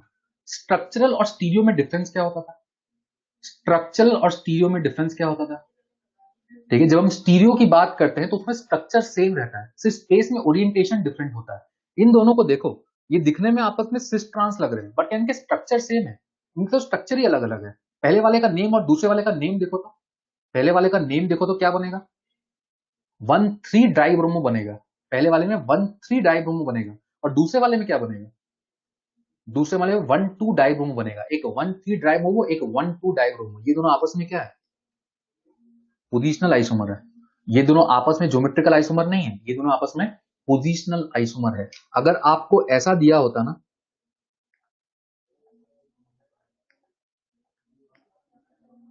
अगर आपको ऐसा कुछ दिया होता ना, ठीक है, तो ये फर्स्ट और ये थर्ड, ये जो मैंने अभी बनाया है, ये दोनों आपस में ज्योमेट्रिकल आइसोमर्स होते हैं। क्यों, दोनों सेम साइड सिस फॉर्म, और यहां पर क्वेश्चन में जो गिवन है एक अप एक डाउन, तो वो ट्रांसफॉर्म हो जाता है। तो ये दोनों आपस में ज्योमेट्रिकल आइसोमर्स होते हैं। बट अगर स्ट्रक्चर ही चेंज हो गया तो वो स्टीरियो हो ही नहीं सकता। अगर स्ट्रक्चर ही चेंज हो गया तो आपस में क्या होंगे, स्ट्रक्चरल आइसोमर होंगे। For stereo isomerism structure must remain same, उनका कनेक्टिविटी मस्ट रिमेन सेम, तभी तो हम स्टीरियो की बात करते हैं। ये पॉइंट सबको समझ में आ गया, ये पॉइंट सबको समझ में आया नहीं आया। तो ये दोनों आपस में क्या है, पोजिशनल आइसोमर है। ठीक है, ये ध्यान रखना। तो क्वेश्चन में जब भी स्टीरियो पूछे ना, पहले ये ऑप्शन चेक कर लेना क्या वहां पे स्ट्रक्चरल भी है क्या लिखा हुआ, क्योंकि बहुत बार ऐसे आपको गलती करवाएगा। तो ये आपको समझ में आना चाहिए आगे के लिए। ठीक है, अब फोर्थ केस की हम बात करेंगे, तो फोर्थ जीआई है या नहीं है आपस में। ठीक है, अब समझ में आ रहा है। ठीक है, ये जीआई होगा। अगर आप इन लेंस को, अगर मैं इसको L1 बोलूं और यहाँ पे मिथाइल और पीएच का लेंथ देखूं और इसको L2 बोलूं, तो यहाँ पर L1 not equal to L2। ठीक है, तो इस केस में बोल सकते हैं स्पेशल अरेंजमेंट डिफरेंस है, तो ये आपस में ज्योमेट्रिकल आइसोमर्स होंगे। क्लियर। एक एग्जांपल और यहां बताओ, मान लो अगर ऐसा कुछ है, ट्रिपल बॉन्ड में जीआई होगा क्या। ठीक है, ट्रिपल बॉन्ड भी रेस्ट्रिक्टेड रोटेटरी सिस्टम होता है। ठीक है, ट्रिपल बॉन्ड भी तो मल्टीपल बॉन्ड है, रेस्ट्रिक्टेड रोटेटरी सिस्टम है। बट जीआई के लिए जो मीनिंग था कि रेस्ट्रिक्टेड रोटेटरी सिस्टम में आपको डिफरेंट स्पेशल अरेंजमेंट मिलना चाहिए था। ठीक है, डिफरेंट स्पेशल अरेंजमेंट, जैसे एक ई हो गया, एक जेड हो गया। तो यहां पे अगर आप देखोगे, और मान लो अगर मैंने इसको ऐसे भी लिख दिया, ठीक है, तो क्या इन दोनों में स्पेशल अरेंजमेंट कुछ डिफरेंट हुआ क्या, ये तो लीनियर ही है। sp हाइब्रिडाइज्ड है, ये कार्बन है sp है, ये भी sp है। ठीक है, ट्रिपल बॉन्ड है तो sp होगा। क्या इन दोनों में स्पेशल अरेंजमेंट कुछ डिफरेंट हुआ क्या, लेंथ चेक कर लो एक बार। H और मिथाइल ग्रुप में अगर L1 है, नीचे भी तो L1 ही है। ठीक है, दोनों तो लेंथ सेम होगा, और लेंथ सेम होने का मतलब यहाँ पे कोई स्पेशल अरेंजमेंट डिफरेंट नहीं होगा। तो जब भी हम ट्रिपल बॉन्ड की बात करते हैं, तो ट्रिपल बॉन्डेड सिस्टम एक लीनियर सिस्टम बन जाता है। तो अब यहां से यहां कनेक्ट करो, यहां से यहां कनेक्ट करो, कोई फर्क नहीं पड़ेगा। जो डिस्टेंस है, जो स्पेशल अरेंजमेंट है बिटवीन ग्रुप, वो आपका सेम रहता है। तो यहां पर हम बोलते हैं कि ट्रिपल बॉन्डेड सिस्टम में क्या नहीं होता, जीआई नहीं होता, क्योंकि यहाँ पे इसका कोई दूसरा आप अरेंजमेंट बना ही नहीं पाओगे, दूसरा कोई अरेंजमेंट आपका क्रिएट होगा ही नहीं। ठीक है, तो ये चीज आप यहाँ पर ध्यान रख सकते हो। इतना क्लियर। चलो अब नेक्स्ट पार्ट पे मूव करते हैं। तो इस टाइप के क्वेश्चंस को ध्यान रखना। ठीक है, एक और क्वेश्चन हम यहाँ पर डिस्कस कर रहे हैं, फिर अपने नेक्स्ट पार्ट पे हम मूव करेंगे। यहाँ पर देखो हमने क्या लिखा है, find relation between the following. यहाँ पर क्या ये पोजिशनल आइसोमर्स है, क्या ये पोजिशनल आइसोमर्स है, क्या इनमें मल्टीपल बॉन्ड का पोजीशन चेंज हो रहा है क्या। नंबरिंग करके सोचो, तो नंबरिंग करके सोचो, क्या मल्टीपल बॉन्ड का पोजीशन चेंज हो रहा है। नंबरिंग आप दोनों में करोगे तो मल्टीपल बॉन्ड को तो बनी दोगे, मल्टीपल बॉन्ड लोअर प्रायोरिटी होता है। समझ में आ रहा है। तो यहाँ पे भी नंबरिंग आप यहीं से करोगे, और यहाँ पे भी नंबरिंग करोगे तो मल्टीपल बॉन्ड को लोएस्ट दोगे। तो पोजीशन मल्टीपल बॉन्ड का चेंज नहीं हो रहा, दिखने में लग रहा है कि वो चेंज हो रहा है। ठीक है, तो पोजिशनल आइसोमर्स तो नहीं है। दूसरा, ज्योमेट्रिकल आइसोमर है या नहीं है। अगर ज्योमेट्रिकल आइसोमर होगा तो वहां पर आप EZ से सोच सकते हो और सिस ट्रांस से सोच सकते हो। क्या ये ज्योमेट्रिकल आइसोमर्स है। सिस ट्रांस देखना मैंने आपको बताया था, ऐसा बॉन्ड लाइन नोटेशन अगर देगा तो सिस या ट्रांस है कैसे आइडेंटिफाई करते हैं। मैंने साइक्लोऑक्टीन में आपको बताया था। यहां पर मैंने आपको बताया था इस कार्बन का हाइब्रिडेशन sp2 होता है, तो अगर एक वैलेंसी यहां एक वैलेंसी यहां है तो H इस साइड होगा sp2 करने के लिए। नीचे आप देखोगे एक वैलेंसी यहां एक वैलेंसी यहां, तो H यहां होगा sp2 करने के लिए। तो ये जो स्ट्रक्चर यहां पर बना हुआ है, ये स्ट्रक्चर कौन सा फॉर्म दिख रहा है, सिस फॉर्म दिख रहा है। और पहले वाले को देखो, पहला वाला कौन सा फॉर्म है, समझ में आता है। पहला वाला कौन सा फॉर्म होगा, ट्रांस होगा। यहां पर देखोगे तो sp2 एक इधर एक इधर, तो H ऊपर के साइड आएगा। sp2 मतलब बॉन्ड एंगल 120 करने के लिए। और यहां पर देखोगे तो एक H जो है वो नीचे के साइड आएगा बॉन्ड एंगल 120 करने के लिए। तो ये जो पहला स्ट्रक्चर दिया हुआ है, ये कौन सा है, ट्रांसफॉर्म। और दूसरा कौन सा है, सिस फॉर्म, विच मींस ये आपके कैसे आइसोमर्स है, ज्योमेट्रिकल आइसोमर्स है। और यहाँ पर आप साइक्लोएल्कीन का कंडीशन भी सोच सकते हो। डबल बॉन्ड जो है वो ऐसे रिंग में है जिस रिंग में 8 कार्बन से ज्यादा है, तो यहाँ पे जीआई पॉसिबल है, और जीआई अगर पॉसिबल है तो सिस ट्रांस फॉर्म भी पॉसिबल है। तो आपको क्वेश्चन ऐसे दे तो यहाँ पर आप सिस ट्रांस सोच सकते हो, एच को लगा के आइडेंटिफाई कर लिया करो। अगर दोनों सिस आ जाता या दोनों ट्रांस आ जाता तो हम आइडेंटिकल बोलते हैं। अरे सिस ट्रांस निकालना आया नहीं आया, निकाल लोगे ना सिस ट्रांस निकालना, तो एक सिस या दूसरा ट्रांस तो आपस में क्या बोलोगे, ज्योमेट्रिकल आइसोमर्स बोलोगे, आइडेंटिकल थोड़ी हो जाएगा। सिस ट्रांस तो डिफरेंट होते हैं, ईजे वाले डिफरेंट होते हैं, आइसोमर्स है और आइसोमर्स आर डिफरेंट कंपाउंड्स। इतना क्लियर? बढ़े आगे? ठीक है, चलो अब यहां पर देखते हैं नेक्स्ट पार्ट। नेक्स्ट यहाँ पे अब हम देख रहे हैं एक और टाइप का सिस्टम। ठीक है, हमने पहला सिस्टम पढ़ा था सिस ट्रांस, दूसरा हमने पढ़ा ईजेड, थर्ड जो सिस्टम है उसको हम बोलते हैं syn anti system. Syn anti system is mainly given for azo compounds and oxides. इनके लिए हम सिन एंटी सिस्टम का जनरली यूज करते हैं। अब सिन एंटी आप कैसे डिफाइन करते हो, पहला यहां पर एग्जांपल है किसका, एजो कंपाउंड का। एजो कंपाउंड के लिए हम इस तरीके से डिफाइन करते हैं, अगर लोन पेयर सेम साइड हुआ तो सिन बोलेंगे, लोन पेयर ऑपोजिट साइड हुआ तो एंटी बोलेंगे। फॉर एग्जाम्पल अगर मैं इस स्ट्रक्चर की बात करूं, यहां पर आप देख सकते हो लोन पेयर, ये दो लोन पेयर कहां पर आपको दिख रहे हैं, सेम साइड। ये दोनों लोन पेयर आपको कहां दिख रहे हैं, सेम साइड। ये बहुत सिंपल सा कंडीशन है, ठीक है। लोन पेयर अगर सेम साइड दिखे तो सिन, और अगर आपको लोन पेयर ऑपोजिट साइड दिखे तो उस केस में उसको हम एंटी बोल देंगे। तो यहां पर ये ऑपोजिट साइड दिख रहा है तो इसको हम एंटी बोलेंगे। तो एजो कंपाउंड्स में सिन एंटी देखने का ये एक सिंपल सा तरीका है। इतना क्लियर, समझ में आ गया इतना? ठीक है, तो ये बस इतना सा ही पार्ट है एजो कंपाउंड्स के लिए। अब हम ऑक्साइड्स के लिए देखते हैं कि ऑक्साइड्स में आप सिन एंटी को कैसे समझाते हो। ठीक है, तो उसके लिए यहां पर देखोगे तो हमने ऑक्साइन लिए। ऑक्साइन में भी दो टाइप का ऑक्साइन होता है, एक होता है एल्डोक्साइन, दूसरा होता है कीटोक्साइन। एल्डोक्साइन मतलब वो एल्डिहाइड के रिएक्शन से बना होगा, कीटोक्साइन मतलब कीटोन के रिएक्शन से बना होगा। अब आपको ये स्ट्रक्चर को देख के पहले ये समझ में आना चाहिए कि ये एल्डिहाइड के रिएक्शन से बना होगा। मैंने आपको ऑक्साइन बनाने का तरीका बताया था, when aldehyde ketone reacts with NH2OH, उन दोनों के हेल्प से हमने शॉर्ट तरीका पढ़ा था कि वाटर को रिमूव करते हैं और ऑक्साइन को क्रिएट करते हैं। अगर आपको ये आइडेंटिफाई करना है कि वो एल्डिहाइड से बना या कीटोन से बना, तो इस लेफ्ट साइड को आइडेंटिफाई करो। लेफ्ट में R के साथ H लगा हुआ है, और R के साथ H लगा हुआ है मतलब ये किससे बना होगा, एल्डिहाइड से बना होगा। ये किससे बना होगा, एल्डिहाइड से बना होगा। तो ये हम बोल सकते हैं कि एक एल्डोक्साइन होगा। क्लियर, ये हम बोल सकते हैं कि एल्डोक्साइन होगा। एल्डोक्साइन्स के लिए जो रूलिंग है वो ये है, अगर H एंड OH, अगर H और OH आपका सेम साइड होगा तो उसको हम बोलेंगे सिन फॉर्म, H और OH ऑपोजिट साइड होगा तो उसको हम बोलेंगे एंटी फॉर्म। तो एल्डोक्साइन का ये रूलिंग होता है सिन एंटी डिसाइड करने के लिए।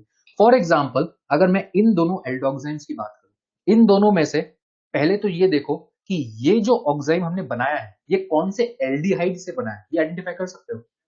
देखो ये लेफ्ट में जो ऑक्साइन ये बना हुआ है कौन से एल्डिहाइड से बना हुआ है, मुझे ये बताओ। दो कार्बन है ना, दो कार्बन मतलब किससे बना है, एसिटाल्डिहाइड से बना है। तो ये हमें समझ में आना चाहिए कि यहां पर आप देख सकते हो CH3 और C, दो कार्बन मतलब एसिटाल्डिहाइड से बना होगा। क्लियर, अब इसमें आप देख सकते हो H एंड OH कहां पे है, ये दोनों आप देख सकते हो सेम साइड है, और यहां पर आप देख सकते हो H एंड OH कहां पर है, ऑपोजिट साइड है। तो अगर H और OH सेम साइड होगा तो syn form, H and OH opposite side होगा तो एंटी फॉर्म। ठीक है, अब यहां पर आप देखोगे तो इसमें पूरा आगे क्या लिखा है, सिन एसिटल्डोक्साइन। ठीक है, सिंस ये एसिटल्डिहाइड से बना हुआ ऑक्साइन है, इसको हम इस तरीके से बोल देते हैं एसिड एल्डोक्साइन। ठीक है, तो इसको हम इस तरीके से लिख देते हैं सिन एसिड एल्डोक्साइन, और इसको हमने लिखा एंटी एसिड एल्डोक्साइन। तो कहीं ऐसा वर्ड मिल जाए ना गलती से एसिड एल्डोक्साइन, तो उसका मीनिंग बस आपको समझ में आना चाहिए कि वो एसिटल्डिहाइड के ऑक्साइन के बारे में बात कर रहे हैं। ठीक है, सिमिलरली अगर मैं आपको ये बोलता कि इस पर्टिकुलर स्ट्रक्चर के बारे में बताओ, ठीक है, जो मैंने स्ट्रक्चर बनाया उसके बारे में आप बताओ यहां पर कि जो लेफ्ट वाला स्ट्रक्चर मैंने बनाया इसमें कौन सा एल्डिहाइड था। अरे लिखना जरूरी है तभी तो बता रहा हूं भाई, नहीं तो मैं क्यों बताऊंगा। एसिड एल्डोक्साइन कहीं लिखा हुआ मिलेगा तो क्या करोगे, समझ में आना चाहिए ना।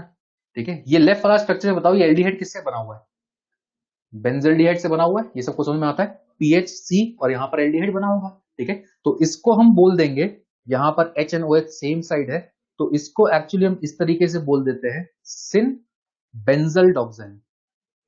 ठीक है, इसको क्या बोल देते हैं, सिन बेंजल डॉक्साइन।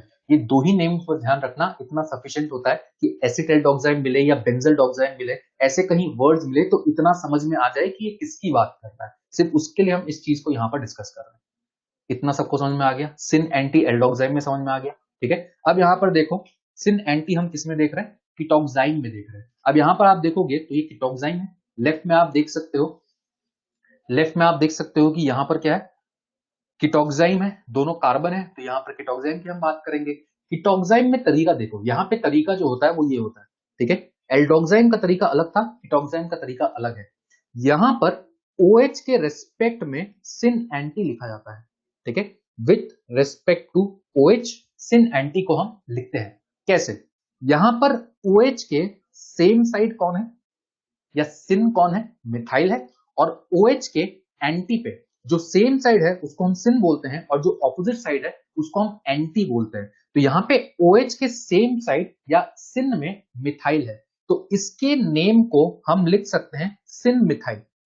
और सिन मिथाइल के आगे लगाने का मतलब हो जाएगा कि मिथाइल OH के सेम साइड है, क्योंकि विद रिस्पेक्ट टू किसके नेमिंग किया जाता है, OH के। तो इसको हम लिख सकते हैं सिन मिथाइल, उसके आगे दूसरा एल्काइल ग्रुप इथाइल, और उसके आगे हमने लिख दिया कीटोक्साइन, सिन मिथाइल इथाइल कीटोक्साइन।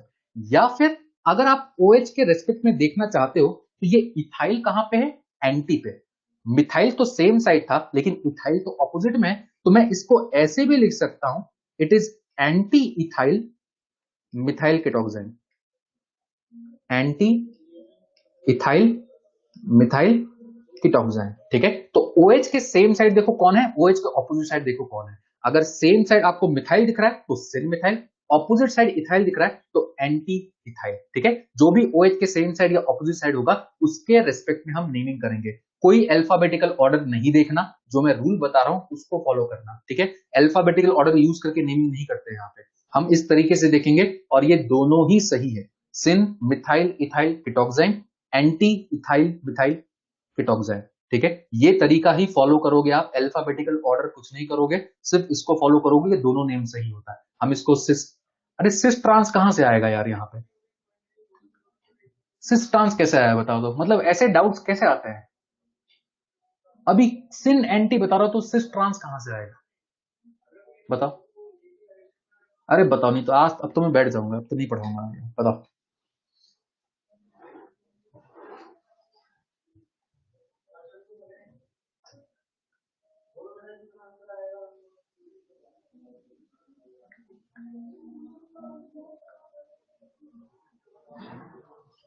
OH के रेस्पेक्ट में निकालो, OH के रेस्पेक्ट में देखो कौन सेम है कौन ऑपोजिट है। ठीक है, जो सेम वो सिन, जो ऑपोजिट वो एंटी। सिर्फ इतना सा बता रहा हूं, इसमें क्या समझ में नहीं आ रहा है बताओ। सेम साइड मिथाइल दिख रहा है, अब इसमें सिस की हम बात ही क्यों कर रहे हैं, हम सिस की बात क्यों कर रहे हैं, क्या यहाँ पर C double bond C system है, क्या हम सिस ट्रांस यहाँ पे डील कर रहे हैं, सिस ट्रांस हम C double bond C system में पढ़ रहे हैं, तो यहाँ पर सिस ट्रांस की हम बात ही क्यों करेंगे।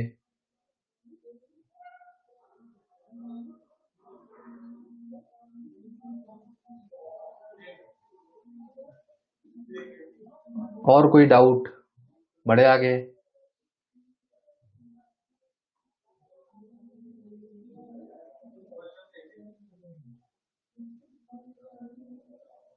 ठीक है, चलो, नहीं एनसीईआरटी में नहीं है। ठीक है, चलो आगे बढ़ते हैं। तो ये हो गया कीटोक्साइन, एल्डोक्साइन का रूलिंग अलग है, कीटोक्साइन का रूलिंग अलग है।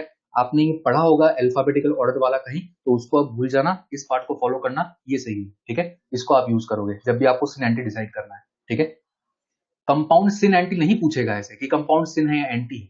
जब आप नेमिंग दोनों के रेस्पेक्ट, एग्जामिनर गधा थोड़ी है भाई कि वो आपसे ये पूछेगा कि ये सिन है या एंटी है। जब मैं बोल रहा हूँ कि दोनों तरीके से डिसाइड कर सकते हो, तो ऑप्शन में कोई एक ही देगा ना आपको। ठीक है, दोनों नहीं दे सकता ना, नहीं तो वो एग्जामिनर ऐसा क्वेश्चन क्यों बनाएगा। आपको क्या उधर कोई पजल थोड़ी सॉल्व करना है कि बताओ सिन है या एंटी होगा। ठीक है, चलो अब आगे बढ़ते हैं। ठीक है, अब यहां पर देखो, हम ऑलरेडी बहुत पीछे चल रहे हैं ऑफलाइन से। ठीक है, तो यहां पर आप इसको करो, और जबकि आप लोग यहाँ पे नोट्स भी नहीं बनाना पड़ता, ऑफलाइन में तो मुझे बोर्ड पे लिखना पड़ता है और बच्चे नोट भी करते हैं, और यहाँ पे तो फिर भी अपन बहुत पीछे चल रहे हैं और अपना सिलेबस GOC 1 तक आए। ठीक है, तो अपन को टाइम वेस्ट नहीं करना है, जल्दी जल्दी समझ चलो, अच्छे से समझते चलो, ठीक है। कोई जेन्युइन डाउट हो तो समझ में भी आता है। चलो अब यहाँ पर आगे बढ़ते हैं। हाँ, आप लोग पीछे हो, ऑनलाइन में पीछे चल रहे हो, जबकि यहाँ पर पीपीटी चल रहा है, उसके बाद भी पीछे चल रहा है, ठीक है। चलो, calculation of total number of geometrical isomers, ये हमारा नेक्स्ट टॉपिक है, इसको तो कम से कम हमें खत्म करना है, ठीक है। व्हेन कंपाउंड इज अनसिमेट्रिकल, दो फॉर्मूला रटना है, ठीक है, सोचना नहीं है कि कैसे आया, रट लेना मतलब रटना है। When compound is unsymmetrical, total number of geometrical isomers 2 to the power n. When compound is symmetrical, total number of geometrical isomers 2 to the power n minus 1, 2 to the power p minus 1. अगर n odd है तो p को ये लेना है, अगर n even है तो p को n by 2 लेना है। ये फॉर्मूला डायरेक्टली रटना है, ठीक है। सिर्फ इतना यहां पर आपको देखना है कि n का मतलब क्या होता है, number of restricted rotatory system about which GI is possible. n का मतलब ये होता है, और कहां कहां GI पॉसिबल होता है वो हम देख चुके हैं, डबल बॉन्ड सिस्टम में, रिंग में, हमें ये सब पता है कि कहां कहां GI होता है। तो हमें ये चेक करना है कहां GI होता है, और इस फॉर्मूले को यूज करना है। इस फॉर्मूले को अभी रट लो, 2 to the power n, 2 to the power n minus 1 plus 2 to the power p minus 1। अगले साइड में फिर से ये फॉर्मूला नहीं मिलेगा। अरे p लिखा तो है भाई, ये p लिखा तो है, अब और कैसे बताऊं p क्या है, ठीक है। p n plus 1 by 2, p n by 2, और n क्या है ये हमें पता है। तो इस फॉर्मूले को रटो और नेक्स्ट अब स्लाइड में इसका यूज करो, ठीक है। पहला एग्जांपल, सबसे पहले देखोगे सिमेट्रिकल है या अनसिमेट्रिकल है। देखने का तरीका, दोनों साइड से चालू हो जाओ, लेफ्ट में कार्बन, राइट में कार्बन, मिथाइल सेम है, लेकिन लेफ्ट में और राइट में आप देखोगे तो आप देख सकते हो सेकेंड कार्बन में डिफरेंस आ गया। तो आपको लेफ्ट से राइट तक जाते रहना है, आपको आगे बढ़ते रहना है, कहीं भी डिफरेंस दिख गया तो अनसिमेट्रिकल। तो ये मेरा केस किसका है, अनसिमेट्रिकल। अब अगर अनसिमेट्रिकल है तो GI का फॉर्मूला रटना था। GI का फॉर्मूला क्या होता है, 2 to the power n, और n क्या है, number of restricted rotatory system about which GI is possible. तो यहां पर क्या इस डबल बॉन्ड के अक्रॉस GI होगा या नहीं होगा, इस डबल बॉन्ड के अक्रॉस GI होगा या नहीं होगा,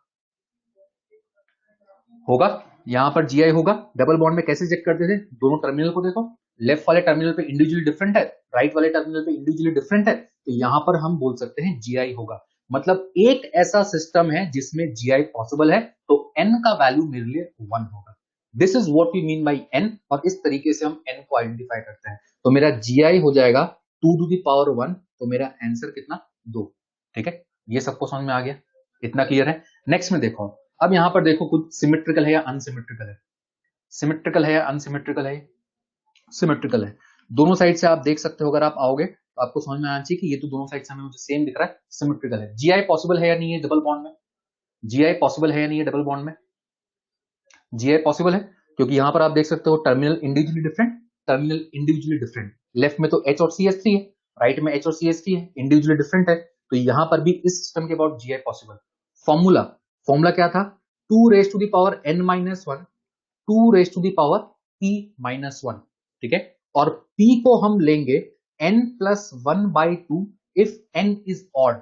n हमारा इस केस में 1 है, तो n odd हो गया, तो ये हो गया 1 plus 1 by 2, and 1 plus 1 by 2 का मतलब यहां पर ये वैल्यू कितना आ जाएगा, 1 आ जाएगा। ये वैल्यू कितना, 1। इसमें भी आंसर गलत दे रहे हो, बहुत सही, ठीक है, मजा ही आ जाएगा इसमें तो। इसमें भी आंसर 3 बता रहे हो, यहां पर कितना, 1, ठीक है। अब यहां पर 2 रेस पर n माइनस 1, 1 माइनस 1, ऐसा मैथ्स में गलती करोगे ना तो एग्जाम में तो इतना मजा आएगा आप लोग को कि क्या बताऊं, ठीक है। इस कैलकुलेशन में गड़बड़ कैसे कर सकते हो, 2 रेस पर 0, 2 रेस पर 0, 2 रेस पर 0, 2 रेस पर 0, आंसर 4 सर।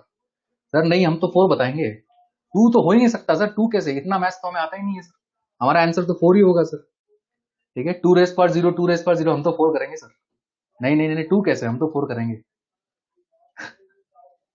2 रेस पर 0, 2 रेस पर 0, आंसर कितना, मुझे जो आंसर मिल रहा है मैं उसके अकॉर्डिंग बोल रहा हूँ, कोई 4 लिख रहा है, कोई 3 लिख रहा है, सिंपल आंसर कितना होगा, 2 होगा। ये सबको समझ में आता है। अब एक चीज दिमाग में डाल लो, जब भी एक डबल बॉन्ड होगा उसमें आंसर 2 ही आएगा, चाहे वो सिमेट्रिकल हो चाहे वो अनसिमेट्रिकल हो। जब एक डबल बॉन्ड है तो उसका स्पेस में 2 ही ओरिएंटेशन बन सकता है, या तो E या तो Z। अब वो चाहे सिमेट्रिकल हो या अनसिमेट्रिकल हो, क्या फर्क पड़ता है, एक डबल बॉन्ड में उससे तक कभी GI हो ही नहीं सकता, या तो E होगा या तो Z होगा। तो आपको यहां पर फॉर्मूला यूज करने का जरूरत नहीं होता, बस मैंने एक बार फॉर्मूले को यूज करना बताया। बट एक डबल बॉन्ड सिस्टम कहीं भी होगा तो ऑलवेज आंसर क्या कर दोगे, 2 कर दोगे, always answer 2। Clear? Next question पे आओ। अब यहां पर देखो सिमेट्रिकल है या अनसिमेट्रिकल है, सिमेट्रिकल है या अनसिमेट्रिकल है, दोनों साइड से दिख रहा है मुझे, दोनों साइड से सेम है, सिमेट्रिकल। फॉर्मूला यूज करो, एन का वैल्यू यूज करो, फॉर्मूला यूज करो, आंसर बताओ।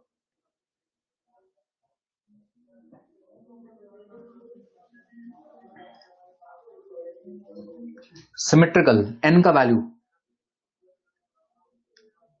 कहां कहां जीआई पॉसिबल है चेक करो, 2 रेस पर n माइनस वन, 2 रेस पर p माइनस वन, ठीक है। n का वैल्यू यहां पर आप देख सकते हो, इसके अबाउट जीआई पॉसिबल है, इसके अबाउट जीआई पॉसिबल है। इंडिविजुअली डिफरेंट मुझे टर्मिनल चाहिए, टर्मिनल पे डिफरेंट वैलेंसी चाहिए होता है। अभी आपको देखना आना चाहिए कि दोनों डबल बॉन्ड में जीआई पॉसिबल है, तो n का वैल्यू मेरे लिए 2 हो गया, ठीक है। n इवन है, इसका मतलब जो p होगा ये n/2 होगा, विच मीन्स 2/2 होगा, विच मीन्स p का वैल्यू 1 आएगा, ठीक है। आप लोग का थर्ड है। सिमेट्रिकल कैसे है, पहला मिथाइल, इधर भी मिथाइल सेम, दूसरा C double bond C, right से भी C double bond C same, उसके बाद CH, राइट से भी CH सेम, दोनों साइड से सब सेम दिख रहा है तो सिमेट्रिकल, और कुछ नहीं देखना। अब यहां पर फॉर्मूले में पुट करो, 2 raise power 2 minus one plus 2 raise power 1 minus one, तो आपका आंसर क्या आ जाएगा, 3 आ जाएगा। तो इस केस में आवर आंसर विल बी 3। अरे फिर से 4 बोल रहे हो, 3 होगा भाई, ठीक है, इसका आंसर 3 निकाल लिया था ना, ठीक है, आंसर 3। अब यहां पर एक और क्वेश्चन को रिलेट करो, फिर एक चीज बताता हूं, ठीक है। नेक्स्ट में आओ। अब ये देखो सिमेट्रिकल है अनसिमेट्रिकल है, अभी देखो सिमेट्रिकल है या अनसिमेट्रिकल है, अनसिमेट्रिकल। अनसिमेट्रिकल क्यों, क्योंकि आप देख सकते हो यहां पे तो पहला इथाइल है और राइट साइड में लेफ्ट साइड में मिथाइल और राइट साइड में इथाइल है, सिमेट्रिकल हो ही नहीं सकता, अनसिमेट्रिकल है। कहां के अबाउट जीआई पॉसिबल है, कितने ऐसे सिस्टम है जिसके अबाउट जीआई पॉसिबल है, 2 सिस्टम है, इस डबल बॉन्ड के अबाउट जीआई पॉसिबल है, इस डबल बॉन्ड के अबाउट जीआई पॉसिबल है, तो 1 2 दो सिस्टम है जिसके अबाउट जीआई पॉसिबल है। तो फॉर्मूला क्या यूज करेंगे, 2 raise to the power n, which means 2 raise power 2, तो हमारा आंसर कितना आ जाएगा, 4 आ जाएगा, आंसर विल बी 4। तो यहां पर आप देख सकते हो मैंने 4 केस लिए, ठीक है। अब 4 केस में पहले 2 केस में n का वैल्यू 1 था, सिमेट्रिकल था, अनसिमेट्रिकल था। 3 और 4 में n का वैल्यू 2 था, एक सिमेट्रिकल था, एक अनसिमेट्रिकल था। अब इस 4th केस में ये 4 आंसर क्यों आया, सिंपल एक लॉजिक है। अब अगर डबल बॉन्ड है तो उसके अबाउट जो कॉन्फ़िगरेशन है या तो E होगा या तो Z होगा, तो ऐसा हो सकता है कि दोनों Z हो, या ऐसा हो सकता है दोनों E हो, या हो सकता है पहला Z दूसरा E हो, या हो सकता है पहला E दूसरा Z हो, ठीक है। ये 4 पॉसिबिलिटीज यहां पर है, और इसमें ये दोनों जो पॉसिबिलिटीज है ये डिफरेंट है। क्यों, लेफ्ट वाला डबल बॉन्ड और राइट वाला डबल बॉन्ड एक जैसा नहीं है। राइट वाले डबल बॉन्ड पे इथाइल लगा हुआ है और लेफ्ट वाले डबल बॉन्ड पे मिथाइल लगा हुआ है, तो लेफ्ट वाले डबल बॉन्ड का Z होना, राइट का E होना, या फिर लेफ्ट का E होना, राइट का Z होना, ये दोनों 2 डिफरेंट केस बन जाएंगे, और इसलिए यहां पर आपका आंसर कितना आ रहा है, 4, क्योंकि ये 4 पॉसिबिलिटीज है। क्लियर? अब ऊपर वाले में आंसर 3 क्यों आ रहा था, उस केस में सिमेट्रिकल था। सिमेट्रिकल के केस में ये जो 2 कंडीशन है ये आपका सिंगल कंडीशन बन जाएगा। अगर सिमेट्रिकल है तो राइट वाला डबल बॉन्ड लेफ्ट वाले डबल बॉन्ड के जैसा है, तो या तो दोनों Z हो सकता है, अलग केस, या तो दोनों E हो सकता है, अलग केस, या फिर लेफ्ट वाला Z राइट वाला E, या फिर लेफ्ट वाला E राइट वाला Z, ये तो एक जैसा ही हो जाएगा सिंस आपका सिमेट्रिकल कंडीशन है। तो इसलिए थर्ड वाले का जो आंसर है वो 3 आ रहा था, और लास्ट वाले का जो हमें 4th क्वेश्चन किया उसमें आंसर 4 आ रहा है। आगे सबको समझ में, रीजन सबको समझ में आ गया। अरे जीआई कैसे कैलकुलेट किया समझ में नहीं आया, फॉर्मूला यूज करो ना, क्या समझ में नहीं आया इसमें, ठीक है। मुझसे अलग से डाउट पूछ लेना, अगर आपको समझ में नहीं आया मेरा नंबर ऑलरेडी आपके पास है, मुझसे क्लियर कर लेना, ठीक है। ये इस तरीके से हम क्वेश्चन अटेम्प्ट कर सकते हैं, ठीक है। चलो एक क्वेश्चन ये बताओ, जल्दी इसको बताओ, ये 2 क्वेश्चन, जिसका ऊपर वाला भी हो जाए ये भी कर लो, ये 2 क्वेश्चन अभी हम डिस्कस कर रहे हैं। अरे P का value P n/2 n+1/2, P का वैल्यू क्यों समझ में नहीं आ रहा, फॉर्मूला में लिखा तो P क्या होता है। सिमेट्रिकल है अनसिमेट्रिकल है, अनसिमेट्रिकल। राइट एंड से आप आओगे और लेफ्ट एंड से आप आओगे तो दोनों साइड से आपको दिख रहा है कि अलग अलग है, तो अनसिमेट्रिकल। एन का वैल्यू, एन का वैल्यू यहां पर कितना लेंगे, अब देखो इस डबल बॉन्ड के क्रॉस जीआई होगा या नहीं होगा, इस डबल बॉन्ड के क्रॉस जीआई होगा या नहीं होगा, होगा। यहां पर आप इंडिविजुअली देख सकते हो टर्मिनल अलग अलग है, तो इसको हम मानते हैं एक सिस्टम। राइट वाले डबल बॉन्ड में जीआई होगा या नहीं होगा, राइट वाले डबल बॉन्ड में नहीं होगा, क्योंकि इस साइड तो आप देख सकते हो कि यहाँ पर H लगा हुआ है, तो यहाँ पर तो Gi नहीं होगा। रिंग में Gi होगा या नहीं होगा? रिंग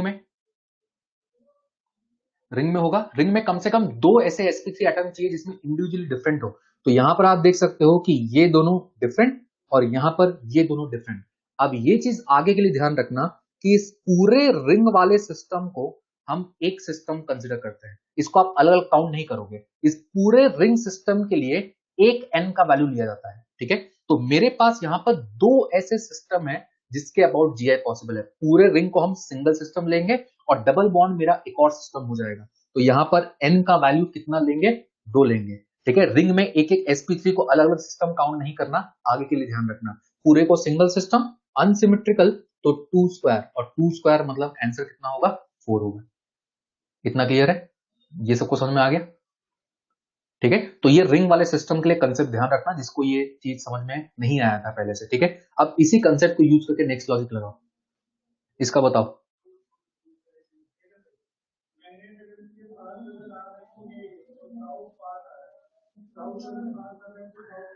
कहां कहां Gi पॉसिबल है? सिमेट्रिकल है अनसिमेट्रिकल है?